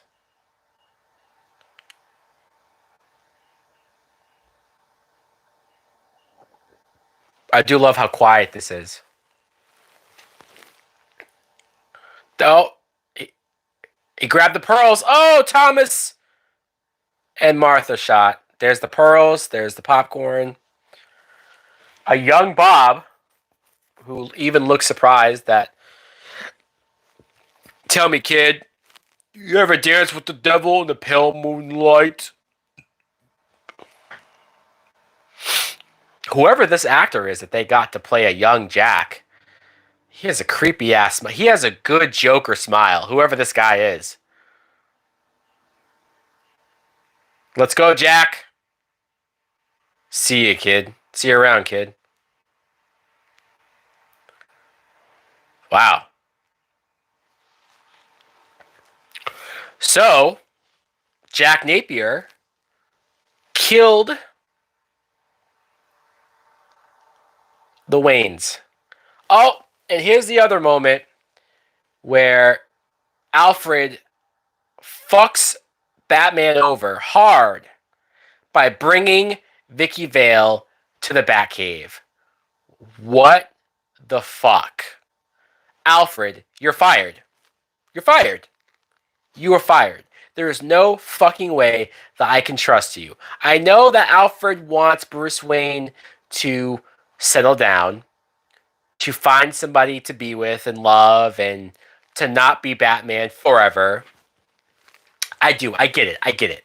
But fuck, you can't just let some woman in to the Batcave. You can't. Ah.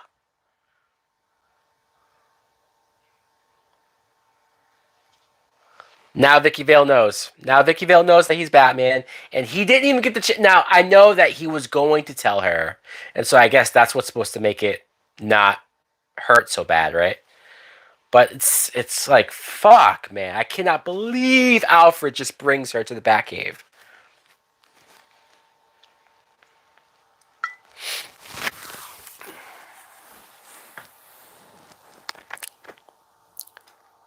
I can skip Batman and Robin. I thought people would like to see me do a live watch, a drunk.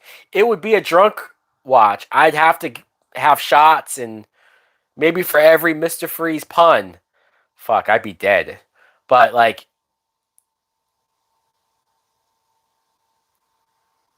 it's time to go to work. It's time for Bruce Wayne to go to work. See?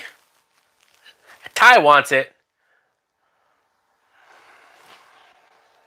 I don't know. I'm very.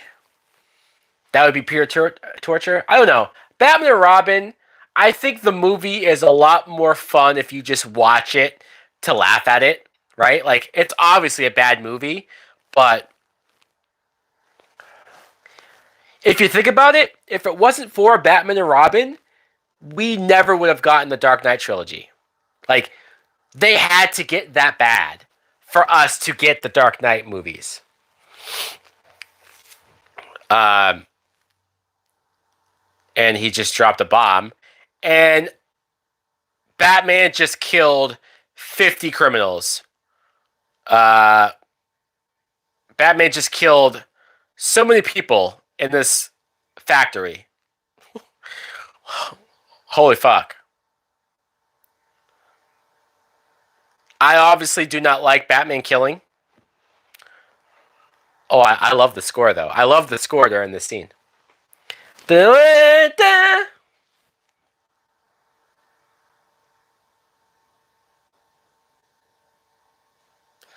Damn. He just wiped out half of Joker's, and he wasn't even in the car.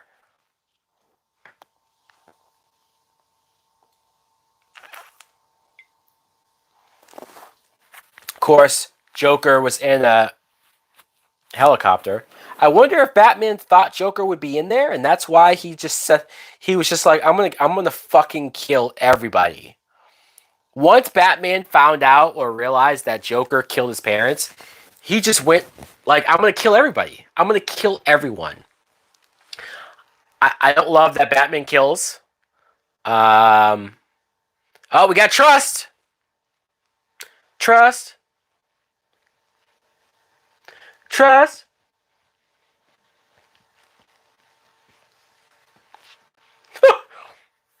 And Jack Nicholson fucking going off. Yeah.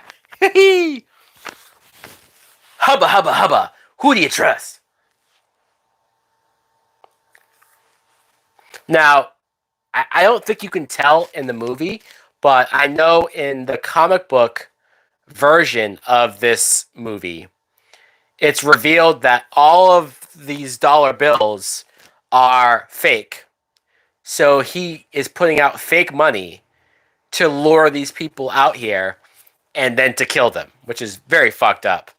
You know, it's like at least if it was real money, these people, whoever doesn't die, they can at least get out of here with money, right? But I guess it would make sense that Joker would have all this fake money instead of real money. But I also believe that Joker wouldn't give a shit about real money. So either way, it works. But yeah, I do not like that Joker is the one that kills Batman's parents. I don't. I don't like it. I get what they were doing. I know that it's 89, so I know that, you know, comic book lore or staying true to the comics or all that good stuff, that wasn't as important. That wasn't as big of a deal. I know that if this happened now, people would be pissed.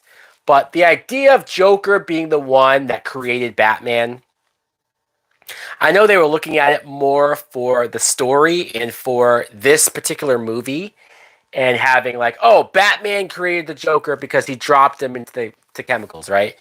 So they had it to where Joker created Batman because Joker killed his parents. I get how that is symbolic to both of their arcs being connected to each other, but I don't like the idea that Joker killed his parents. I don't. I don't like it. I don't like it. I don't like it. Trust. Duh, duh. Who do you trust? Money, money, money.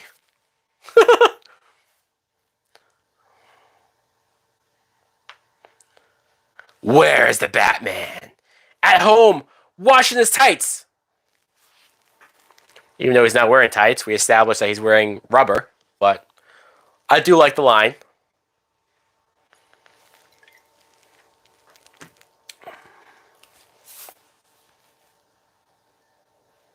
Oh, They're getting the mask ready.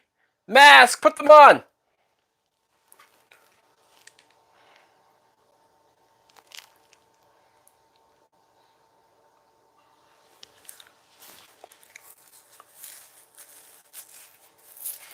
As my plastic surgeon always says, if you gotta go, go with a smile. That's a great line. That's a great line.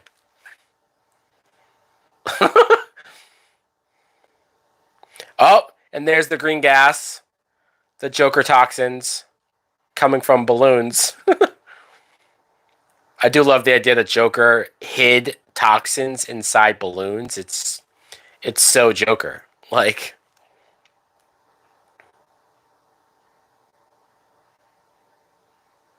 he's gonna kill everybody. Vicki Vale is the one. Smilex gas. She's the one that figures it out.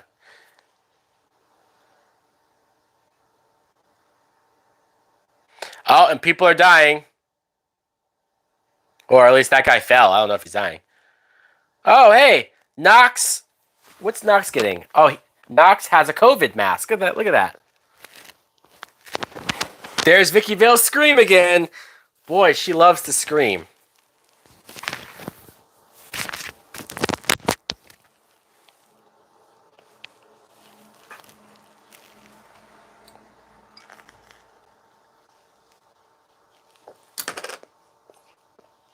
There's Batman and the Batwing. It's kind of cool that we get the Batmobile and the Batwing in the first Batman film. That's pretty cool. That's very cool.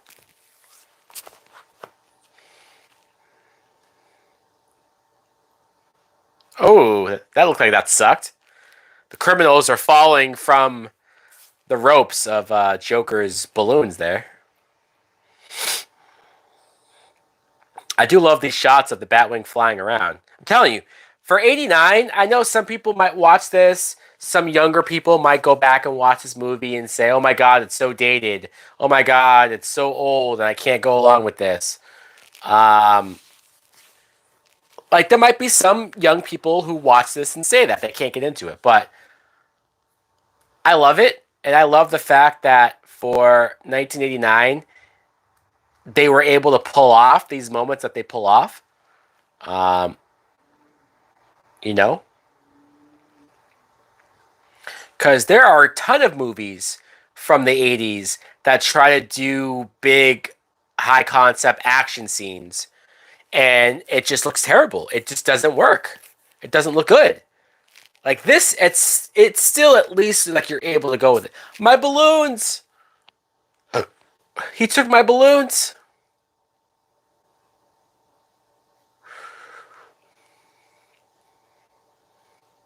Those are my balloons!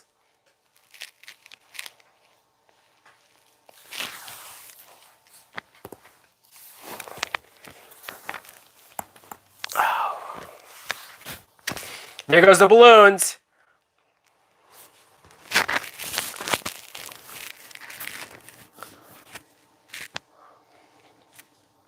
I feel bad for Bob. He stole my balloons!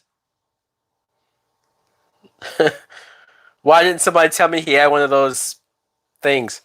Bob gun. And poor Bob. Loyal gives him the gun. Joker shoots him.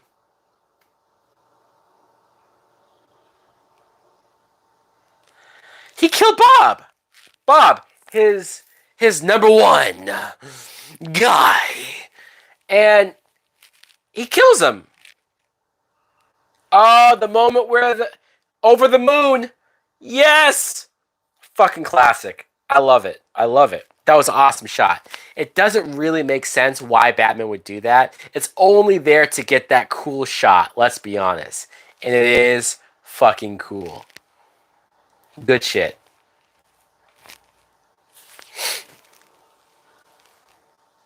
Damn.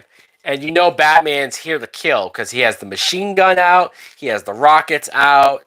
Batman is here to murder as many people as he can. Again, I don't like it.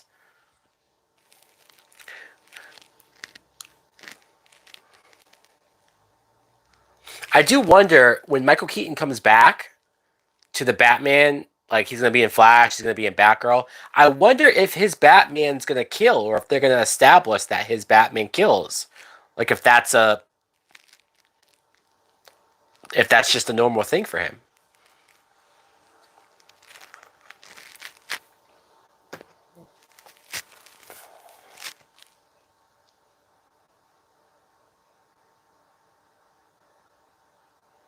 Now, how the fuck did he miss him? He had his goggles on, he had Joker on a target locked, and he still missed him.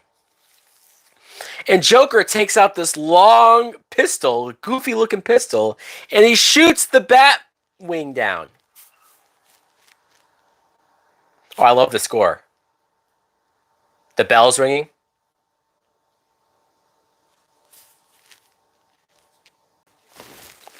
Score is great.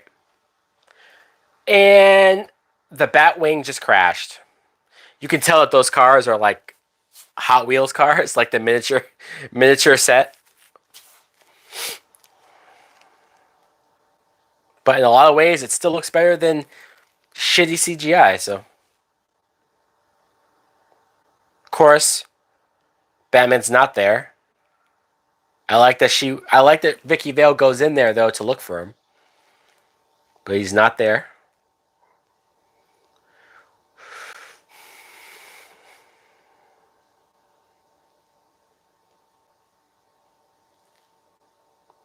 Yep, Danny Elfman score. That's right.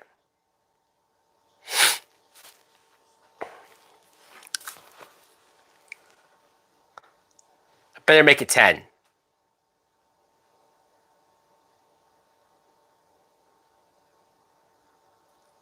So I don't think I ever noticed this until I saw other people review this movie or talk about this movie.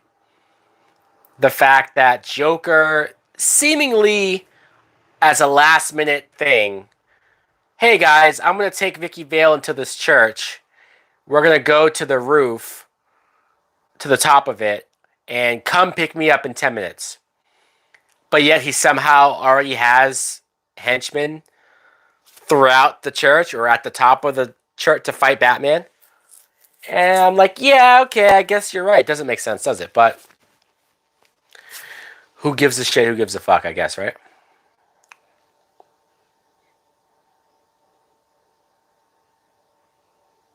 So what do you think? Do you think he's taking Vicki Vale to kill her?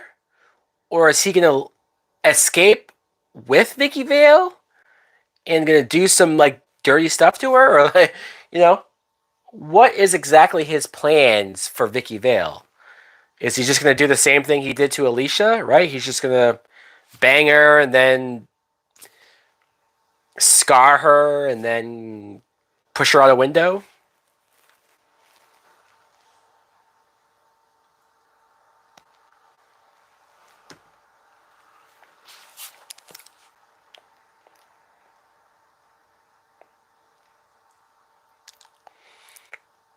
And there goes her shoe. She loses a lot of shoes in this movie. And they're all white shoes, too, I'm noticing.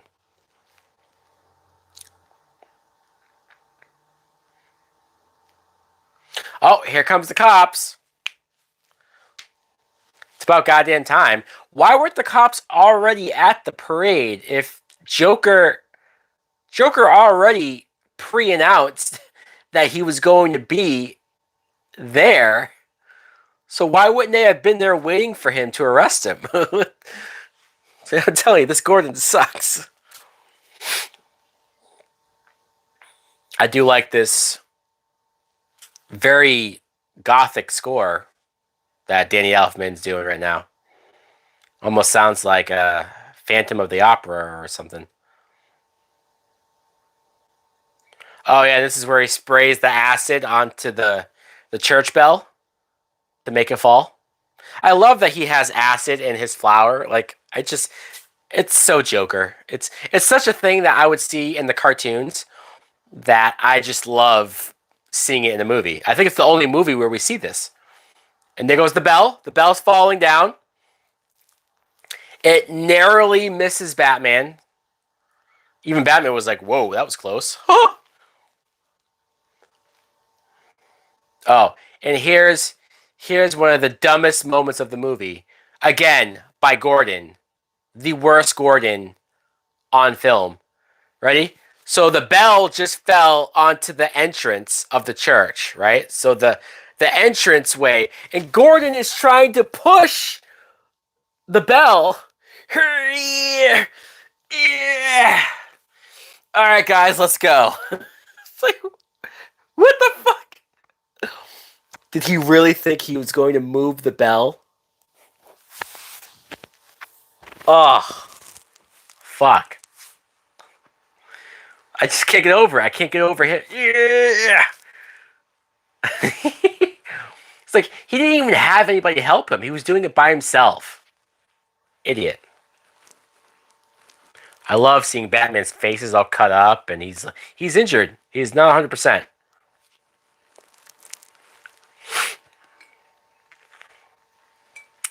You could probably argue that Batman didn't have to climb the stairs like that. He probably could have just grappled with his grapple gun and just gone straight up. Shall we dance?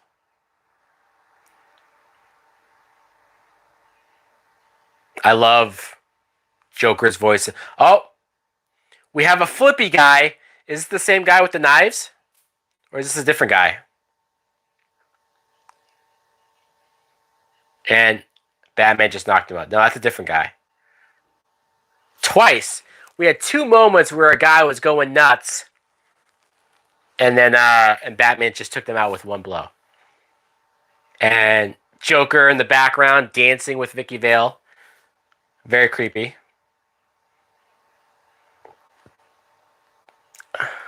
And then this guy, like an idiot, jumps off of the thing to try to jump on Batman. Falls through the hole. We rarely see Batman bleed. I agree. I think that's why the image of Michael Keaton's Batman being cut up, like here, like you could see him bleeding here. It's very noticeable. We do see it in Mask of the Phantasm. That's true. That's true. But you don't see him bleed often. So it stands out here for sure.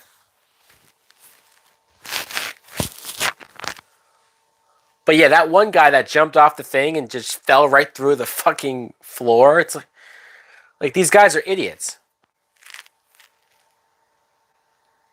He shoots the gun and bang. They did that just to get Kim Basinger to scream again. I'm telling you. They love to hear her scream.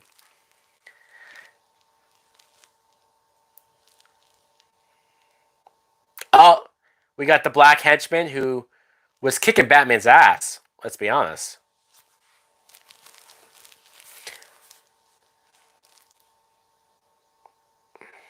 This is a big black dude. I don't know who he's supposed to be. He's the biggest physical threat to Batman in this movie. Batman's getting his ass kicked by this big black guy. Do we know this guy's name? Is he supposed to be somebody? Damn! And he just hit Batman off the and then Batman with his legs just killed this guy, threw him off of the ledge, and the guy just fell to his death. This guy just fell to his death, all because he was a halfway decent fighter. I mean, granted, Batman was... The actor is Clive Curtis. That's who plays the black guy? Is it?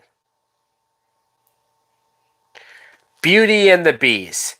If anyone else calls you Beast, I'll rip their lungs out.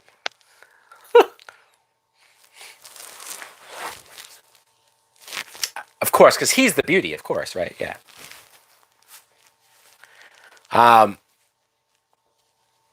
Oh, I like she sees Batman and Batman breaking his rule. Man, Batman has broke his rule so many times in this movie. He's killed at least 50 people in that factory alone with the bombs. Batman's killing. Oh, she's kissing Joker's shoulder here. Mr. Joker, you say such beautiful things. Even Joker's like, whoa. I love purple. And she's going down. Is she about to give him a blowjob? You ever dance with the devil in the pale moonlight? Bam! It looked like she was about to give this dude a blowjob. You idiot!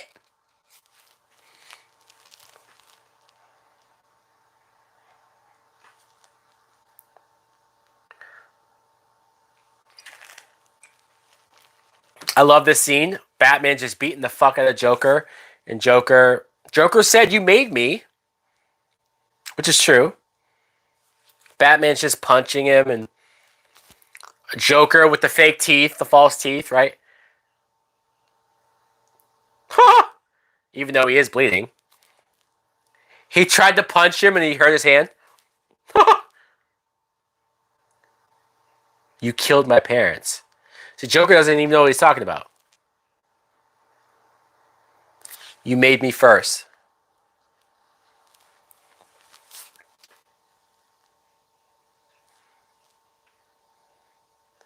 You wouldn't hit a man with glasses now, would you? He punches him. Joker falls off of the... grabs them. And then you hear the laugh. Very creepy.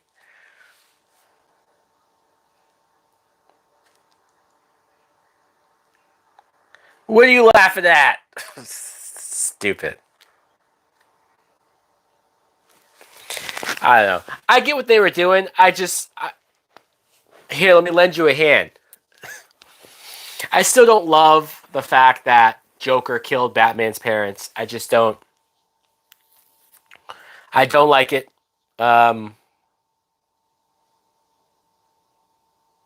get that it gives... They want to give Batman a personal vendetta against Joker. He doesn't need it, right? You could he's a crazy guy that's killing people, and Batman needs to stop him.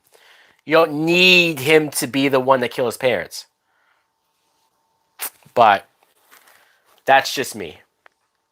That's just me. Well, look at that guy's teeth, huh? Fuck.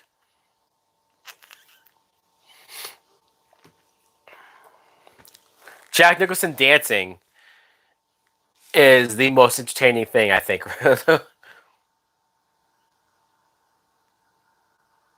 It's time to retire.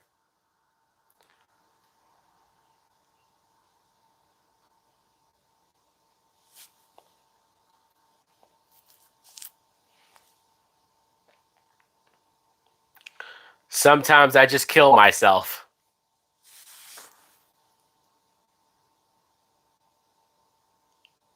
It is weird that we only got Joker for the one movie.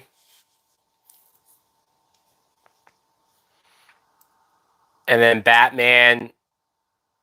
I mean, I guess Batman technically... I mean, maybe he wasn't trying to kill him.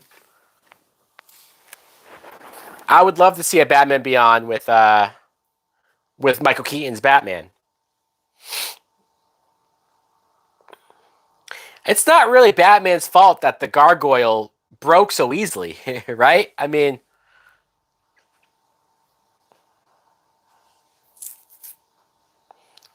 Maybe Batman was just trying to stop him from climbing, and then the gargoyle broke because it was cheap as fuck. Who would play Terry? I don't know, man. I have no idea. This is the only Batman movie with one villain. Is that true? The Joker just fell. And now they're falling.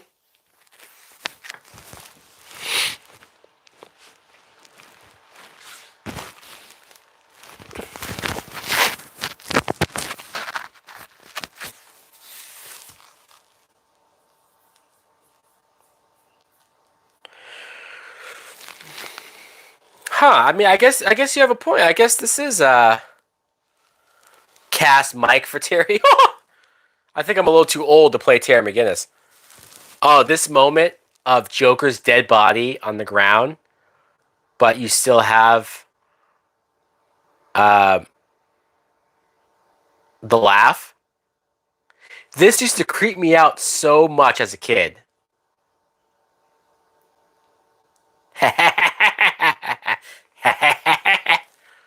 And then Gordon sees that it's just a fucking thing in his pocket, laughing. Look, I don't love that they kill the Joker, but if you're gonna kill the Joker, having that laugh is very good. Taylor Lautner? Taylor Lautner is a fucking horrible actor. What are we talking about?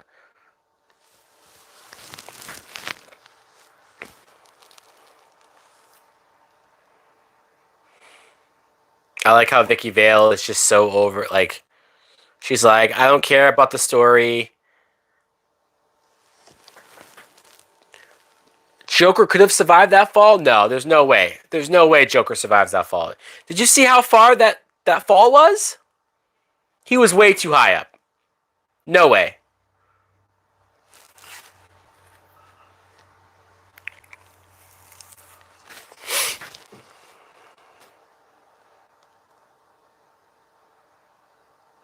He sent us a signal.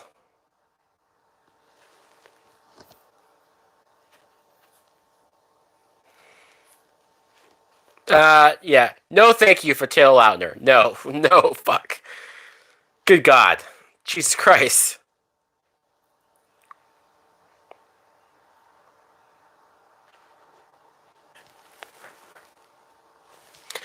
Well, that's true. Joker does survive everything. Yeah, that's true. That's a good point. There's been times where Joker is in a building and it explodes, but yet somehow he doesn't die, right? And it's just because like he's a Joker.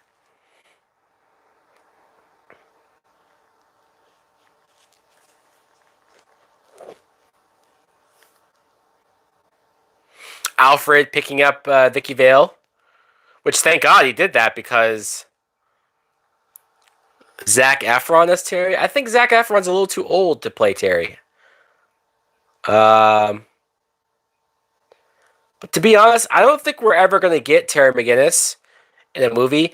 I think the Batgirl movie that's going to be on HBO Max that has Michael Keaton, I think that's going to be our version or their version of Batman Beyond, right? I love the score. Da da da da. Da da da da. Ba. Ah, so good. And then there's Batman on the roof looking at the bat symbol. Fuck yes! What an ending. What a great last shot.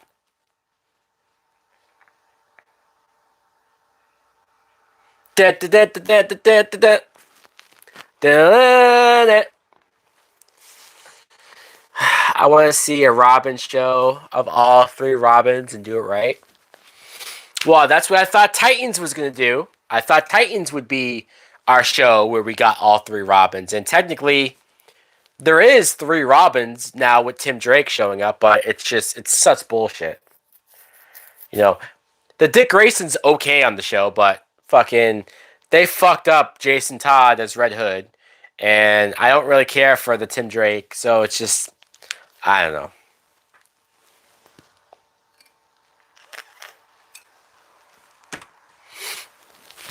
Well, there we go, guys. Batman 89.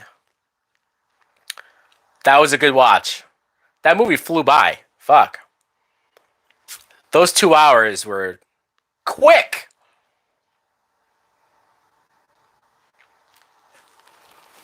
Red Hood was definitely rushed.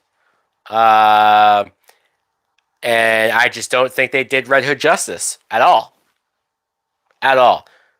I think I have like a 30-minute rant on Titan Season 3. If you want to hear my full, complete thoughts. It didn't even seem like 2 hours. I agree, Ty. Oh, we're playing Prince. Scandalous. Marvelous. It's a good song. I like it.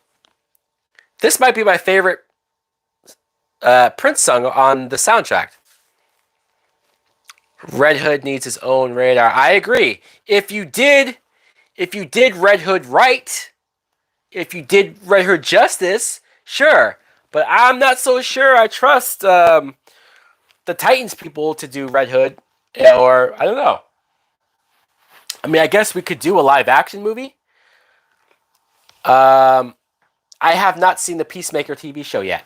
I have not watched it. I know the 3 episodes are out, but yeah, I haven't watched it. But I've heard good things about the show. So maybe if those guys, when I say those guys, I know James Gunn wrote every episode and directed some of it, right? I don't know if James Gunn gives a shit about Red Hood, but if we got people who cared about the material, like a James Gunn, to do a Red Hood story, a Red Hood movie or show, like fuck, count me in.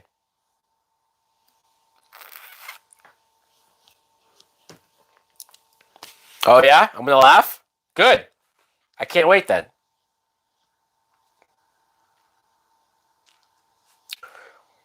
Scandalous. Talking about you and me. Good song. I love that it's the end credits song.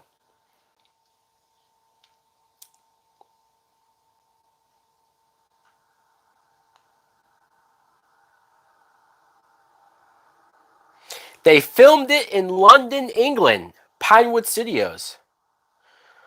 I forget that.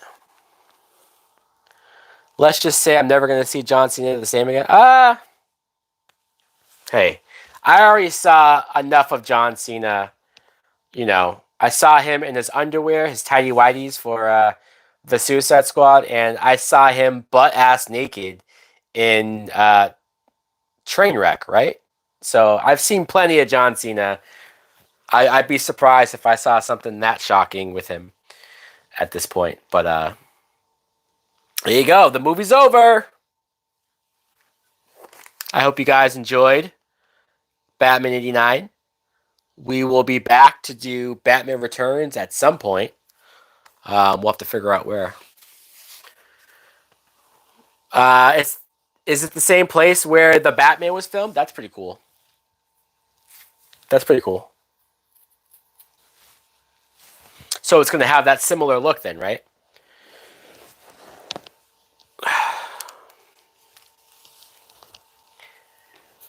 Batman 89 was its own universe. Well, yeah. Yeah, that's why I can't wait to see.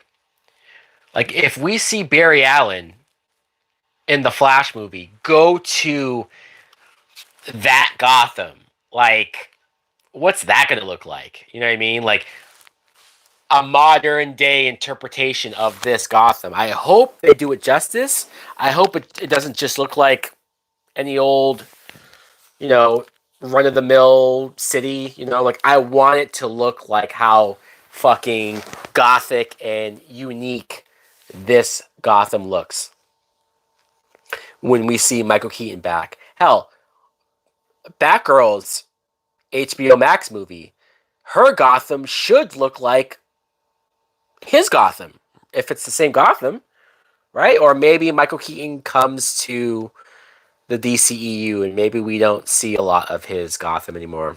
I don't know. I'm still hoping that they announce Michelle Pfeiffer coming back as an older Selena Kyle, and we find out that her and Bruce Wayne got married or ended up together or some shit. I don't know. I would love that. Why not? Why not? Have you seen Michelle Pfeiffer nowadays? She still looks very nice. So I would love to see her suit up one last time as Catwoman. That would be great.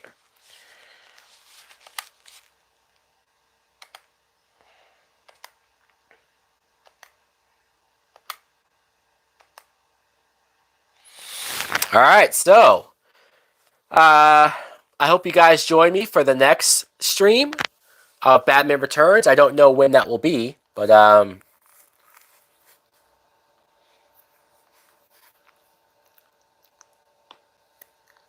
I'm not so sure that Batman Forever and Batman Returns are separate from 89 and Returns because they have the same Alfred, they have the same Gordon. I think that I think they're supposed to be the same continuity. I mean, I know they don't feel alike. I know they feel very different because they're directed by different directors, but I don't think they're supposed to be separate. I don't think Batman Forever is like a reboot. I think it's supposed to be a continuation. Um, it might not work, right? As a continuation, it might not feel like it, but at least at the time, it was definitely supposed to be connected. Plus, I'm pretty sure Nicole Kidman in Batman Forever references Catwoman. Um,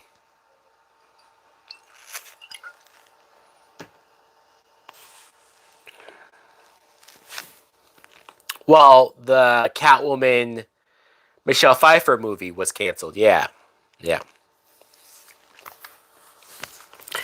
Well, no, they separated after the fact. I'm talking about at the time when Batman Forever and Batman and Robin came out, it was connected. It's separated now because now they're doing multiverse stuff or different universe stuff. But at the time when those movies came out, it was connected.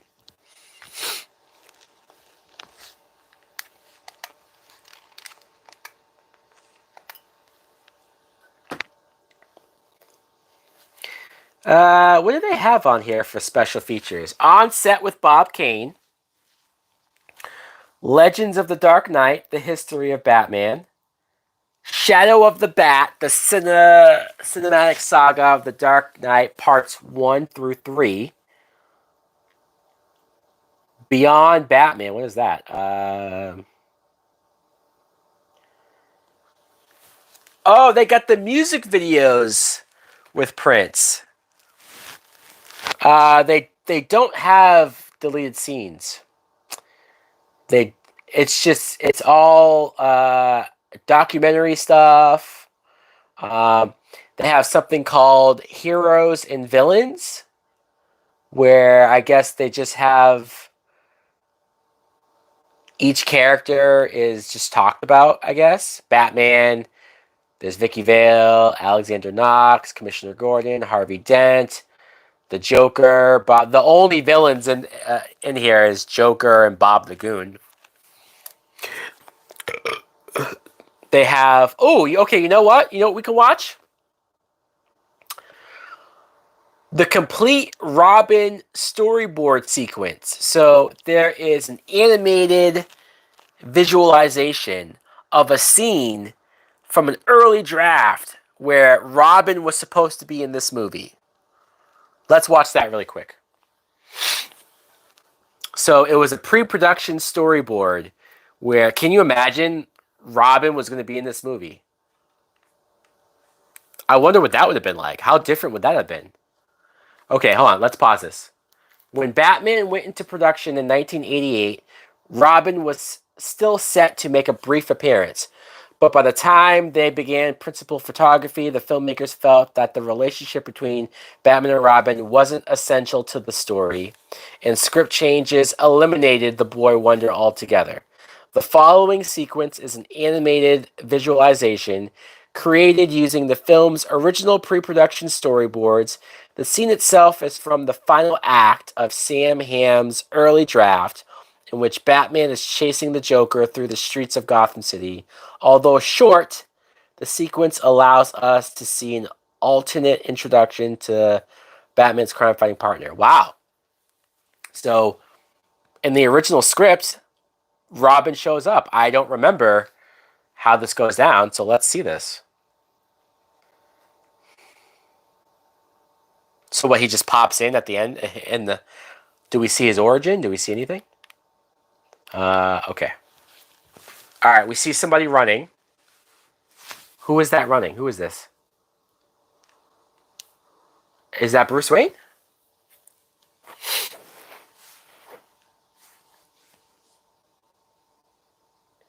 This guy's jumping across rooftops as there's a car chase going on.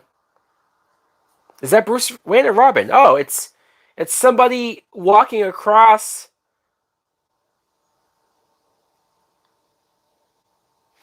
and they're wearing a mask. Is this supposed to be Dick Grayson?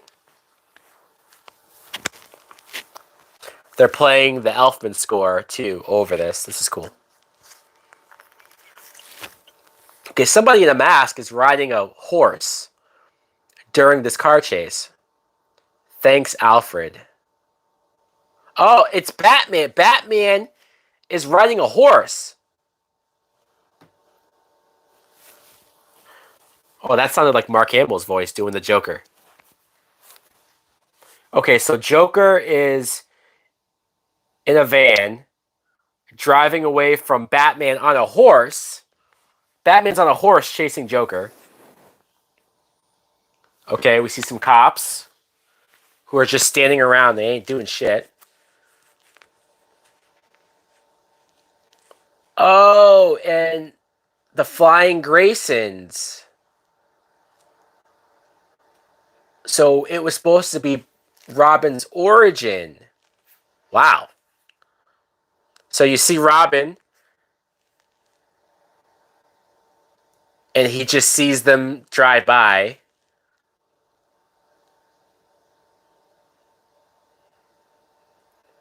And he says, I wonder what that's all about. And then, oh, and then his parents die. Oh my God. His mom got set on fire, and his father fell off of the wire.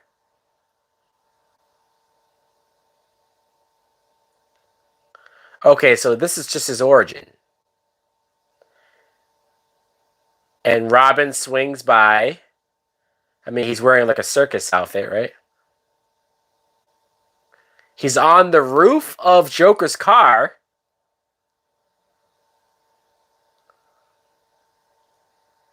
Man, this would have been random as fuck. I wouldn't have liked this.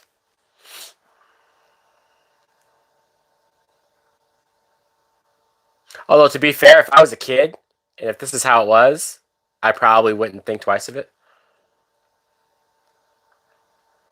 A Joker comes out of the car. Robin tries to get him, but Batman stops him. What the fuck?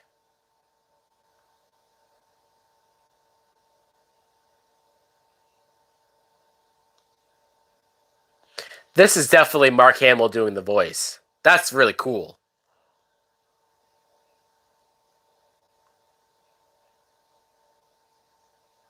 Oh, wow. In this version, Joker says to Batman, don't you recognize me?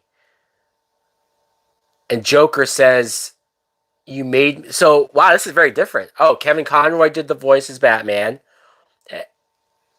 Jason Hillhouse as Dick Grayson. And Mark Hamill as the Joker, of course, of course. That's cool that they got them for that. It was only like a couple minutes. A 4-minute little thing, and they got Conroy and Hamill to do the voice there. So that's very interesting. Man, I wonder... So Joker almost killed Robin there. He had a gun on him. And Batman saved Robin. And then Joker just takes off. So that's obviously a very different script, right? A very different version. I wonder if...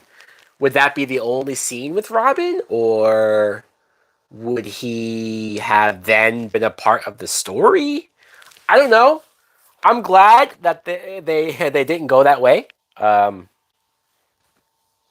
mean, the movie is the way that it is. It's fine the way it is. I don't know. As much as you think, everyone thinks Batman and Robin, right? Everyone thinks about like Robin with Batman, but at the same time, there is something special about Batman just being by himself. You know, him relying on himself. The idea of him not bringing anybody else into this world, just it always made more sense to me. Especially the idea of bringing a kid into this world. I just the idea of Robin's kind of fucked up. It kind of makes Batman a fucked up person if you really overanalyze it or think about it too hard.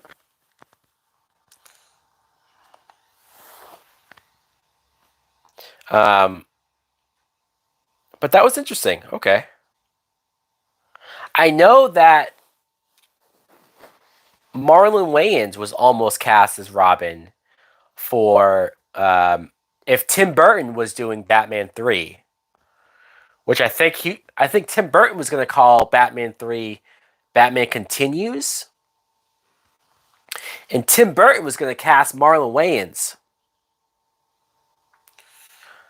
Thank fucking God that didn't happen.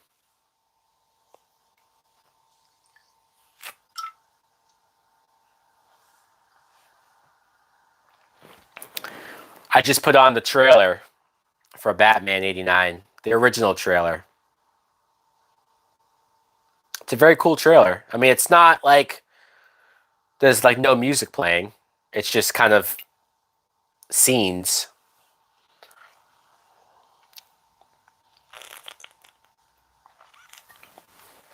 But I love it because I'm thinking about people who probably saw it in 1988, 1989, whenever the trailer came out. And I'm thinking about the people. Leonardo DiCaprio would have been a great Robin. Yeah, I guess so, huh? I could see that. I could totally see that.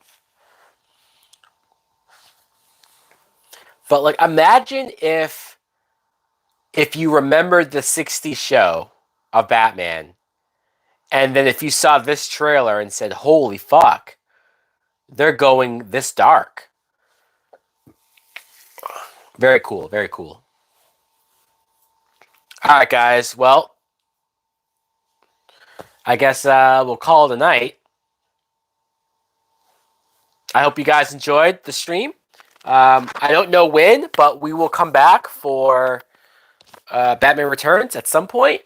Maybe I'll do it on Friday or Saturday. I don't know. I'll think about it. I'll see what looks good. Thanks for watching. Thanks for taking part. I appreciate it. This was fun. All right, guys. Later.